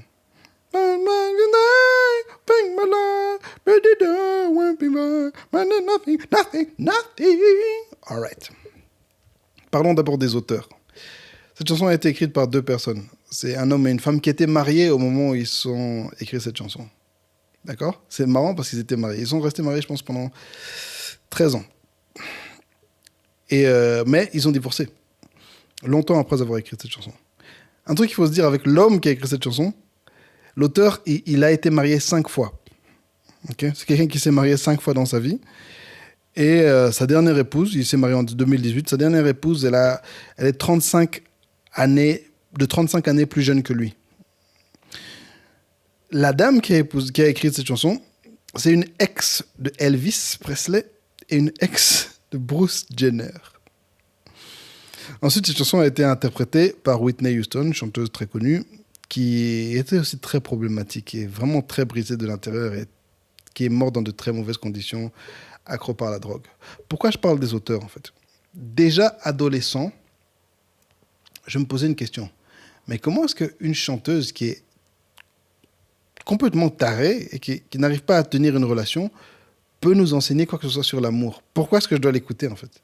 Pourquoi est-ce que ce qu'elle dit doit m'affecter moi ? Pourquoi est-ce que je dois écouter les principes qu'elle enseigne sur l'amour alors qu'elle-même n'arrive pas à tenir sa vie ? Et j'ai réalisé qu'effectivement, l'auteur, l'interprète ont de l'importance. C'est important d'analyser ça avant même de s'attaquer à la chanson. Je ne vais pas tout vous lire, hein. Il y a l'internet, allez lire vous-même. Mais je vais juste m'arrêter sur quelques paroles. Beaucoup de choses dans les chansons d'amour sont bien. C'est juste des choses, soit des choses vaines, des choses sans contenu, soit c'est des choses bien, des sentiments, les je t'aime, etc. Ou bien des trucs, voilà. Je vais juste m'arrêter sur quelques phrases qui m'ont fait un peu tilter. À un moment, la chanteuse dit « This passion inside me can't run from myself, there's nowhere to hide. » Cette passion à l'intérieur de moi... En fait, ce qu'elle dit, c'est que « I will hold it back again, this passion inside me. » Je vais retenir encore cette passion à l'intérieur de moi. Je ne peux pas fuir de moi-même. Il n'y a nulle part où se cacher. Vous comprenez quelque chose ? Ça, c'est pas de l'amour. Ça, c'est pas de l'amour. Tous ces sentiments-là qui expliquent tout ce qui se passe, ça n'a rien à voir avec l'amour. Ça, c'est de la folie, ça, c'est de la passion. Ça, c'est de l'ivresse. C'est pas l'amour. C'est pas à ça qu'on doit viser. En fait, quand tu es marié, c'est pas ça que tu vas vivre. C'est pas ça que tu vas expérimenter. C'est du n'importe quoi. C'est extrême. C'est une perte de contrôle. C'est de la possession, en fait. Une thèse même que j'ai, c'est que la plupart des chansons d'amour ne s'adressent même pas à des personnes. En réalité, elles s'adressent à des esprits. Écoutez ça. Don't walk away from me. I have nothing, nothing, nothing if I don't have you, you, you, you. Ne t'éloigne pas de moi. Je n'ai rien si je n'ai pas toi. Je n'ai rien si je n'ai pas toi. C'est juste faux. Faut pas se dire que oui, c'est juste des figures de style. Non, c'est pas des figures de style. C'est ce que la chanson dit. Je n'ai rien si je n'ai pas toi. Et toutes les chansons qui disent oh si je t'ai pas, je n'ai rien, je suis rien sans toi, tu es mon tout. Désolé, ça c'est pas de l'amour. C'est pas de l'amour d'un homme envers une femme. Demandez à tous les couples mariés que vous connaissez, bah, tu perds ton époux, tu te remaries, ou bien tu es triste, tu restes seul, mais tu perds pas toute ta vie. L'amour, c'est pas tout. Le couple, c'est pas tout. La relation, c'est pas tout. Ce qui est notre tout, c'est Dieu. Vous voyez ? En fait, ils veulent subtiliser, mettre ces relations-là à la place de Dieu. Et qu'est-ce qui prend la place de Dieu ? C'est une idole. C'est un esprit mauvais. Vous voyez ce que je veux dire ? C'est pas de l'amour. Écoutez ça. You see through right to the heart of me. You break down my walls with the strength of your love. Tu vois au travers de moi, jusqu'à mon cœur. Tu brises mes murs avec la force de ton amour. Ça, c'est quelque chose de surnaturel. Tu vois au travers de moi. What? Non, aucun amoureux ne peut voir au travers de toi. Tu brises mes murs? Oh, ça, c'est des trucs qu'on dit à Dieu. C'est pas des trucs qu'on dit à un amoureux. Vous voyez? Et la dernière phrase qui m'a fait tilter dans cette chanson, c'est I never knew love like I've known it with you. Je n'ai jamais connu l'amour comme j'ai connu avec toi. Quoi, c'est ça le meilleur amour que tu as connu dans ta vie? Mais l'amour de Jésus, alors? Comprenez que dire ce genre de choses, ça empêche l'amour de Jésus de nous remplir. Ça empêche de connaître la plénitude de l'esprit. Toi-même, tu te bloques spirituellement. Et en plus de ça, très probablement, de manière inconsciente, tu dis ces choses-là à des esprits mauvais. Viens, rentre dans mon cœur. Hein, renverse mes murs. Je ne connais aucun amour comme le tien. On se place nous-mêmes dans des liens. Très dangereux. Donc cette chanson, c'est vraiment une chanson d'amour typique. C'est juste des mauvaises choses, des mauvaises paroles. C'est même pas des principes d'amour. Et c'est composé par des personnes qui n'ont pas une bonne vie. Et c'est dangereux. Autre chanson. I Will Always Love You. Encore une fois par Whitney Houston. And I will always love you. Tout d'abord, il faut se dire que cette chanson n'a pas été écrite par Whitney Houston. Elle n'a même pas été écrite pour Whitney Houston. Elle a été écrite longtemps avant par une chanteuse de country qui s'appelle Dolly Parton. Un truc qui est intéressant avec Madame Dolly Parton, c'est qu'elle a été mariée, elle est mariée depuis 53 ans. Toujours avec le même homme, elle est restée mariée. Mais son homme reste dans les coulisses par rapport à sa carrière. C'est une chanteuse de country, mais elle est aussi dans le gospel. Récemment, elle vient d'enregistrer un morceau avec le groupe chrétien Four Kings and Country. Un morceau qui est grand gloire à Dieu. Donc c'est une chrétienne en fait. Et de quoi parle cette chanson en réalité? Elle parle d'une rupture qui doit se passer en de bons termes. Pour la petite histoire, à l'époque, Dolly Parton devait se séparer de l'homme qui partageait sa vie, mais qui était aussi son mentor et son manager. Et en gros, cette chanson dit, écoute, on va se séparer, mais séparons-nous en de bons termes. L'amitié, l'amour que nous avons l'un pour l'autre sera toujours là. Les souvenirs sont toujours là, l'amour sera toujours là. Cette chanson pourrait très vite partir dans des extrêmes, dans le sens où, parfois, certaines ruptures, à cause de certaines chansons ont vraiment ce message où toi, tu vas aller te marier et moi, je vais toujours t'aimer. Et en fait, ça, c'est des chansons qui te bloquent, qui t'empêchent, toi, de passer à autre chose. Celle-ci, le message, je trouve, est assez modéré. Je vais toujours t'aimer. C'est vrai, on a des souvenirs bittersweet memories, des souvenirs aigres-douces, hein, que je prends avec moi. Et puis elle dit, so goodbye, don't cry. Au revoir, mais ne pleure pas parce que je ne suis pas ce dont tu as besoin. Mais je t'aimerai toujours. Et effectivement, nous, chrétiens, nous sommes amenés à aimer les gens. Hein. Et puis, ce qu'elle dit dans le bridge, c'est que j'espère que la vie va bien te traiter et que tu auras tout ce dont tu rêves. Je te souhaite tout le bonheur et toute la joie. Mais au-dessus de tout ça, je te souhaite l'amour. Honnêtement, j'ai été surpris. Le message de cette chanson est très correct. C'est écrit par quelqu'un de relativement correct. Et voilà, I Will Always Love You est une chanson assez correcte. Mais il faut comprendre le sens. Et en ça, I give it my pass. Félicitations, I Will Always Love You. Vous avez passé le test. Une autre chanson que je trouve aussi à passer le test, c'est All My Life de Casey et Jojo. All my life, I pray for my life. Ok. Casey et Jojo, deux chanteurs de R&B. C'est Jojo et un autre monsieur qui ont écrit la chanson. Casey est juste interprète. Donc les deux frères, Casey et Jojo sont deux frères. Hein. Le truc qu'il faut savoir à propos de Casey, c'est que c'était un chanteur gospel quand il était adolescent. Il s'appelait Little Cedric. Allez voir sur YouTube, tapez Little Cedric. Lui et je crois ses oncles, etc., ils avaient un groupe de gospel, Casey and the Haley Singers. Jojo, c'est voilà, aussi un Haley. Et Cedric Haley était un chanteur de gospel. Donc, bon, où il en est actuellement, je pense vraiment que ça doit être un païen. Ou bien je crois que c'est vraiment juste ce genre d'Américain qui est toujours un peu chrétien, qui n'est pas diabolique, enfin qui n'est pas sorcier, mais voilà. Je ne sais pas où il en est, hein, mais c'est intéressant quand même de savoir ça. Donc il y a quand même, je parlais de morceaux inspirational avec des valeurs chrétiennes. Ouais, quoi. Je pense que là, on est un peu là-dedans. Et aussi, un truc qui est intéressant dans cette chanson, c'est que Jojo a écrit cette chanson en s'inspirant de sa fille. Donc, c'est une chanson qui parle d'un amour très réel, pas d'un amour, quelqu'un que tes sentiments brûlent pour lui et puis 2 ans après, tu le quittes. Ouais. Donc, c'est intéressant. Je trouve quand même que cette chanson, à des moments, va un peu trop loin, mais avec une certaine dose. I will never find another lover sweeter than you. Je ne trouverai jamais un amoureux plus doux que toi.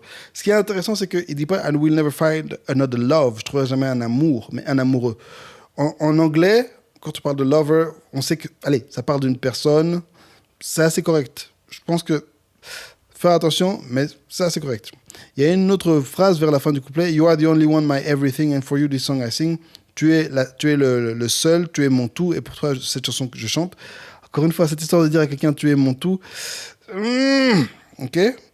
Mais ce qui est bien dans cette chanson, c'est que il y a des références à Dieu. Notamment, il dit All my life I've prayed for someone like you, and I thank God that I finally found you.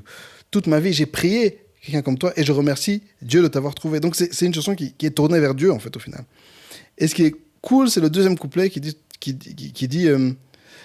I promise to never fall in love with a stranger. I promise to never fall in love with a stranger. Je promets de ne jamais tomber amoureux d'un étranger. Ce qui est intéressant, c'est que ça, c'est une notion totalement biblique. La femme étrangère, c'est Cantique des Cantiques, surtout beaucoup de proverbes, Ecclésiaste nous parle beaucoup de ça. Je ne veux jamais tomber amoureux d'un étranger. Donc ça, c'est, encore une fois, inspiration biblique, valeur chrétienne. Et la phrase suivante, il dit You're all I'm thinking of, I praise the love above. Tu es tout ce à quoi je pense, et je loue le Dieu en haut. Ok, d'un côté, il dit Tu es tout ce à quoi je pense, mais d'un autre côté, il dit je loue Dieu. Donc, il y a cet aspect de louange à Dieu. Il y a quand même l'extrémité de dire que tu es tout ce à quoi je pense. Et les gars, il faut se calmer, ok? Tu peux pas être tout ce à quoi je pense. Je vais penser à manger, dormir, des trucs comme ça. Donc, cette chanson passe parce qu'il y a des bonnes références à Dieu. Et qu'il y a une louange notamment à Dieu dans cette chanson. Mais, il faut faire attention parce que d'un côté, la chanson loue Dieu, mais de l'autre côté, la chanson dit tu es tout ce à quoi je pense. Donc, cette chanson seule, pour un chrétien, ça va. Mais si tu es le genre de personne, tu vas écouter cette chanson, et puis tu vas écouter I Will Always Love You, et puis tu vas écouter toutes les chansons comme ça, en fait, au final, ton cœur n'est plus tourné vers Dieu. Ton cœur est en train de louer et adorer autre chose et une autre personne. Vous voyez? Cette chanson seule, ok, ça passe. Combine ça avec 2-3 autres chansons qui sont un peu extrêmes par rapport aux sentiments, et ça devient vite du n'importe quoi. Mais ça va. Ok, la chanson suivante, j'avais déjà analysé une première fois. Je ne vais pas plonger dans les paroles profondément, parce que je trouve que c'est une des chansons les plus diaboliques que j'ai entendues de ma vie. C'est vraiment une chanson totalement diabolique, c'est vraiment occulte. C'est la chanson Reine de Dadju. D'abord, le contexte, l'histoire que raconte cette chanson, si tu lis bien, tu te dis qu'il y a un problème. Parce qu'il dit « Aujourd'hui, je suis fatigué, je t'ai regardé dormir, et si ma voix peut t'apaiser, je chanterai pour toi toute la nuit. » Ok, donc le gars dit qu'il est fatigué, mais il regarde la fille dormir. Ok. Et si ma voix peut t'apaiser, je te chanterai pour toi toute la nuit. Qu'est-ce qui se passe? Pourquoi cette fille a besoin d'être apaisée, en fait? Et puis, elle dit, je t'entends dire à tes pinko, Dadju, je ne peux plus me passer de lui. Ah, la fille ne peut plus se passer de lui. Elle est liée, d'accord? Et puis, il parle de glisser sur la peau, il dit, c'est comme si je te passais de l'huile. Ça a l'air innocent, mais quand tu passes au sens second, c'est bizarre. J'ai vraiment pas envie d'aller à fond dans cette chanson. Je vais juste passer encore un petit truc et puis on va sauter. Mais le refrain dit j'ai pas besoin d'attendre plus longtemps. Je sais qu'il est temps de partager mon sang et t'élever au rang de reine. Et c'est là où on réalise qu'en fait qu'il y a un problème sérieux dans cette chanson. Il dit qu'il est temps de partager mon sang et de t'élever au rang de reine. Ce que les petites filles comprennent par rapport à cette chanson, et j'insiste sur le terme petite fille, c'est que partager mon sang, c'est faire des enfants avec toi et t'élever au rang de reine. D'accord? Tout d'abord, c'est pas le fait de coucher, d'avoir des relations sexuelles avec quelqu'un qui va faire de toi une reine. Ensuite, c'est pas le fait d'avoir des enfants qui va faire de toi une reine. Tu es une reine parce que Dieu t'a créé comme ça. D'accord? Ensuite, donc il dit qu'il est temps de partager mon sang. Donc certains vont dire, oui, partager mon sang, c'est une manière douce de parler de relations sexuelles afin de procréer, d'accord, faire des enfants. Revenons en arrière. Au tout début, il dit « Aujourd'hui, je suis fatigué, je t'ai regardé dormir, et si ma voix peut t'apaiser, je chanterai pour toi toute la nuit. » Donc, ces deux personnes dorment déjà ensemble, dans la même chambre. Ils couchent sur le même lit. Mais ils n'ont pas encore eu de relation sexuelle. C'est quoi, en fait? C'est un esprit qui est là, qui te regarde dormir. Pendant que tu dors, il est en train de te dire des choses. Et puis après, à la fin, il te propose de faire un pacte de sang. Faire une alliance, un échange de sang. C'est l'alliance la plus forte qu'on peut faire avec quelqu'un. D'ailleurs, même notre alliance en nous, c'est une alliance dans le sang de Jésus. C'est un échange d'esprit. C'est quelque chose de totalement diabolique, en fait. Ça, je pense même que c'est une chanson qui parle de mari, de nuit et ce genre de choses. Je ne m'y connais pas là-dedans parce que je ne suis pas un sorcier, mais c'est totalement diabolique. Donc vraiment, cette chanson... Et à la fin, il dit à un moment, je te laisserai pas t'en aller, c'est mort. Il va jamais te laisser partir. En plus de ça, l'expression c'est mort, ok, il dit, ça rime, mais il dit c'est mort. Pourquoi parler de la mort, en fait, alors que tu parles d'amour et de relations? Je te laisserai jamais partir. C'est mort. En fait, ce qui se passe souvent dans les chansons d'amour, c'est que, et dans cette chanson particulièrement, c'est que nous qui écoutons la chanson, on va interpréter les paroles. Alors que quand tu lis le sens littéral de ce qu'il dit, ben, il est très clair dans ce qu'il dit. C'est nous-mêmes qui interprétons. Oui, partager mon sang, ça veut dire faire ceci. Non, non, non. Il n'a pas dit de faire des enfants. Il a dit, je vais partager mon sang. Et là, il dit, je ne vais pas te laisser partir. C'est mort. Cette chanson-là, en fait, ça te met dans un lien total avec cette personne, avec cet esprit, avec ce chanteur, je ne sais pas avec qui, ou bien avec une personne à qui tu penses. C'est diabolique, c'est vraiment une chanson diabolique. Ça, c'est du poison. Tu écoutes ça, tu te retrouves lié, possédé, et après, tu vas devoir vomir les démons. C'est chaud. Pas du tout. Franchement, il ne faut pas du tout s'approcher de ça. Et la dernière chanson avec laquelle on va terminer ce podcast, Drunk in Love de Beyoncé et Jay-Z. J'ai jamais vraiment écouté cette chanson. Encore une fois, c'est le genre de chanson que les gens partageaient trop, et tu vois juste le thumbnail, ça a l'air déjà trop de nudité, trop diabolique, et j'ai pas confiance dans... Même mes frères et sœurs en Christ, hein, quand vous partagez trop des histoires, beaucoup aiment trop le monde. Donc j'ai jamais vraiment écouté cette chanson. Et franchement, j'ai lu les paroles de cette chanson. Bon, d'abord, ça a été écrit par le couple Beyoncé et Jay-Z, qui sont un modèle de mariage pour beaucoup. Pour moi, ils sont un modèle de rien du tout. Les mariages d'Hollywood, deux personnes comme ça, ils ont sans doute un contrat du genre où aussi Beyoncé quitte Jay-Z, elle doit lui payer 100 millions. Lui, j'imagine qu'il doit avoir le droit de tromper, mais tromper sans que ce soit connu par les médias. C'est ce genre de contrat, ce genre de niveau, parce que leur image de couple marié, maintenant, ça fait partie de leur image de marque. C'est ça qui leur fait rapporter de l'argent, et ça permet à Beyoncé de faire tout ce qu'elle veut, parce que non, mais au final, je suis une femme mariée, elle peut se balader nue, elle peut faire toutes sortes de saletés, mais comme elle est mariée, soi-disant, ça passe. Donc je n'y crois pas spécialement, j'ai peut-être tort, j'espère que j'ai tort, voilà. Cette chanson, Drunk in Love, c'est de la pornographie, en fait. C'est sale, c'est extrêmement sale. C'est l'équivalent musical de la pornographie, ça parle pas d'amour, cette chanson. Déjà, l'histoire de lui faire l'amour, non, on fait pas l'amour, l'amour c'est une décision, l'amour c'est une relation, c'est pas accoucher. Ça parle pas d'amour, ça parle de coucherie, c'est de la pornographie, cette chanson. C'est répugnant. C'est de la bassesse, c'est vraiment du poison pour la tête. Un enfant ne devrait jamais, personne ne devrait écouter cette chanson, on devrait l'interdire. En plus de ça, Drunk in Love, moi je me disais, ça parle le fait d'être ivre d'amour. Même pas, ça parle littéralement d'ivrognerie. C'est deux personnes qui sont complètement ivres, ils parlent de perte de mémoire, ils parlent du fait de tituber. Ils sont complètement ivres, ils parlent de plein de l'alcool différents, ils parlent de Doucet, je ne connais pas les marques de Doucet, ils parlent d'autres marques de cognac, ou je sais pas, Armand de Brignac, des trucs comme ça. Ça parle de deux personnes qui sont ivres et en train d'avoir des relations sexuelles partout dans leur maison. Mais le pire par rapport à cette chanson, c'est qu'il y a des... j'ai pas analysé les phrases parce que j'ai pas été loin, parce que j'ai l'impression qu'il y a beaucoup de saleté, il y a beaucoup de références que j'ai pas envie de savoir. J'ai vraiment pas voulu plonger là-dedans, c'est vraiment de la saleté. Vraiment, c'est très sale. Je me sens vraiment sale juste de lire ça. Mais cette chanson fait référence à Ike et Tina Turner. À un moment, Jay-Z dit quoi? Il dit, je suis comme Ike Turner. Donc Tina Turner était mariée avec Ike, ce chanteur qui la battait. Et dans le film qui représente la vie de Ike et Tina, à un moment, je crois que Ike lui balance du cake, et il lui dit, vas-y, mange le cake, un truc comme ça. Et vraiment, avec de la violence, c'est méprisant, et il la ridiculise, en fait. Et lui, il dit, ouais, je suis comme Ike, et vas-y, mange le cake. Donc, il fait une référence à de la violence domestique, et c'est censé être de l'amour. Vous êtes fous ou quoi? Faut pas écouter ça, c'est dégueulasse, c'est répugnant, c'est diabolique. Il fait même une référence à Mike Tyson, qui avait mordu l'oreille d'un autre boxeur en 97. Il dit, oui, moi, je mords. Il a arraché l'oreille. Et vous, c'est ça l'amour? C'est pas l'amour, c'est de la pornographie. C'est des liens, c'est diabolique. Ces gens sont des sorciers et vous veulent vous plonger avec eux dans leurs démons et dans leur enfer. Arrêtez. Je vais prier pour vous maintenant, d'accord?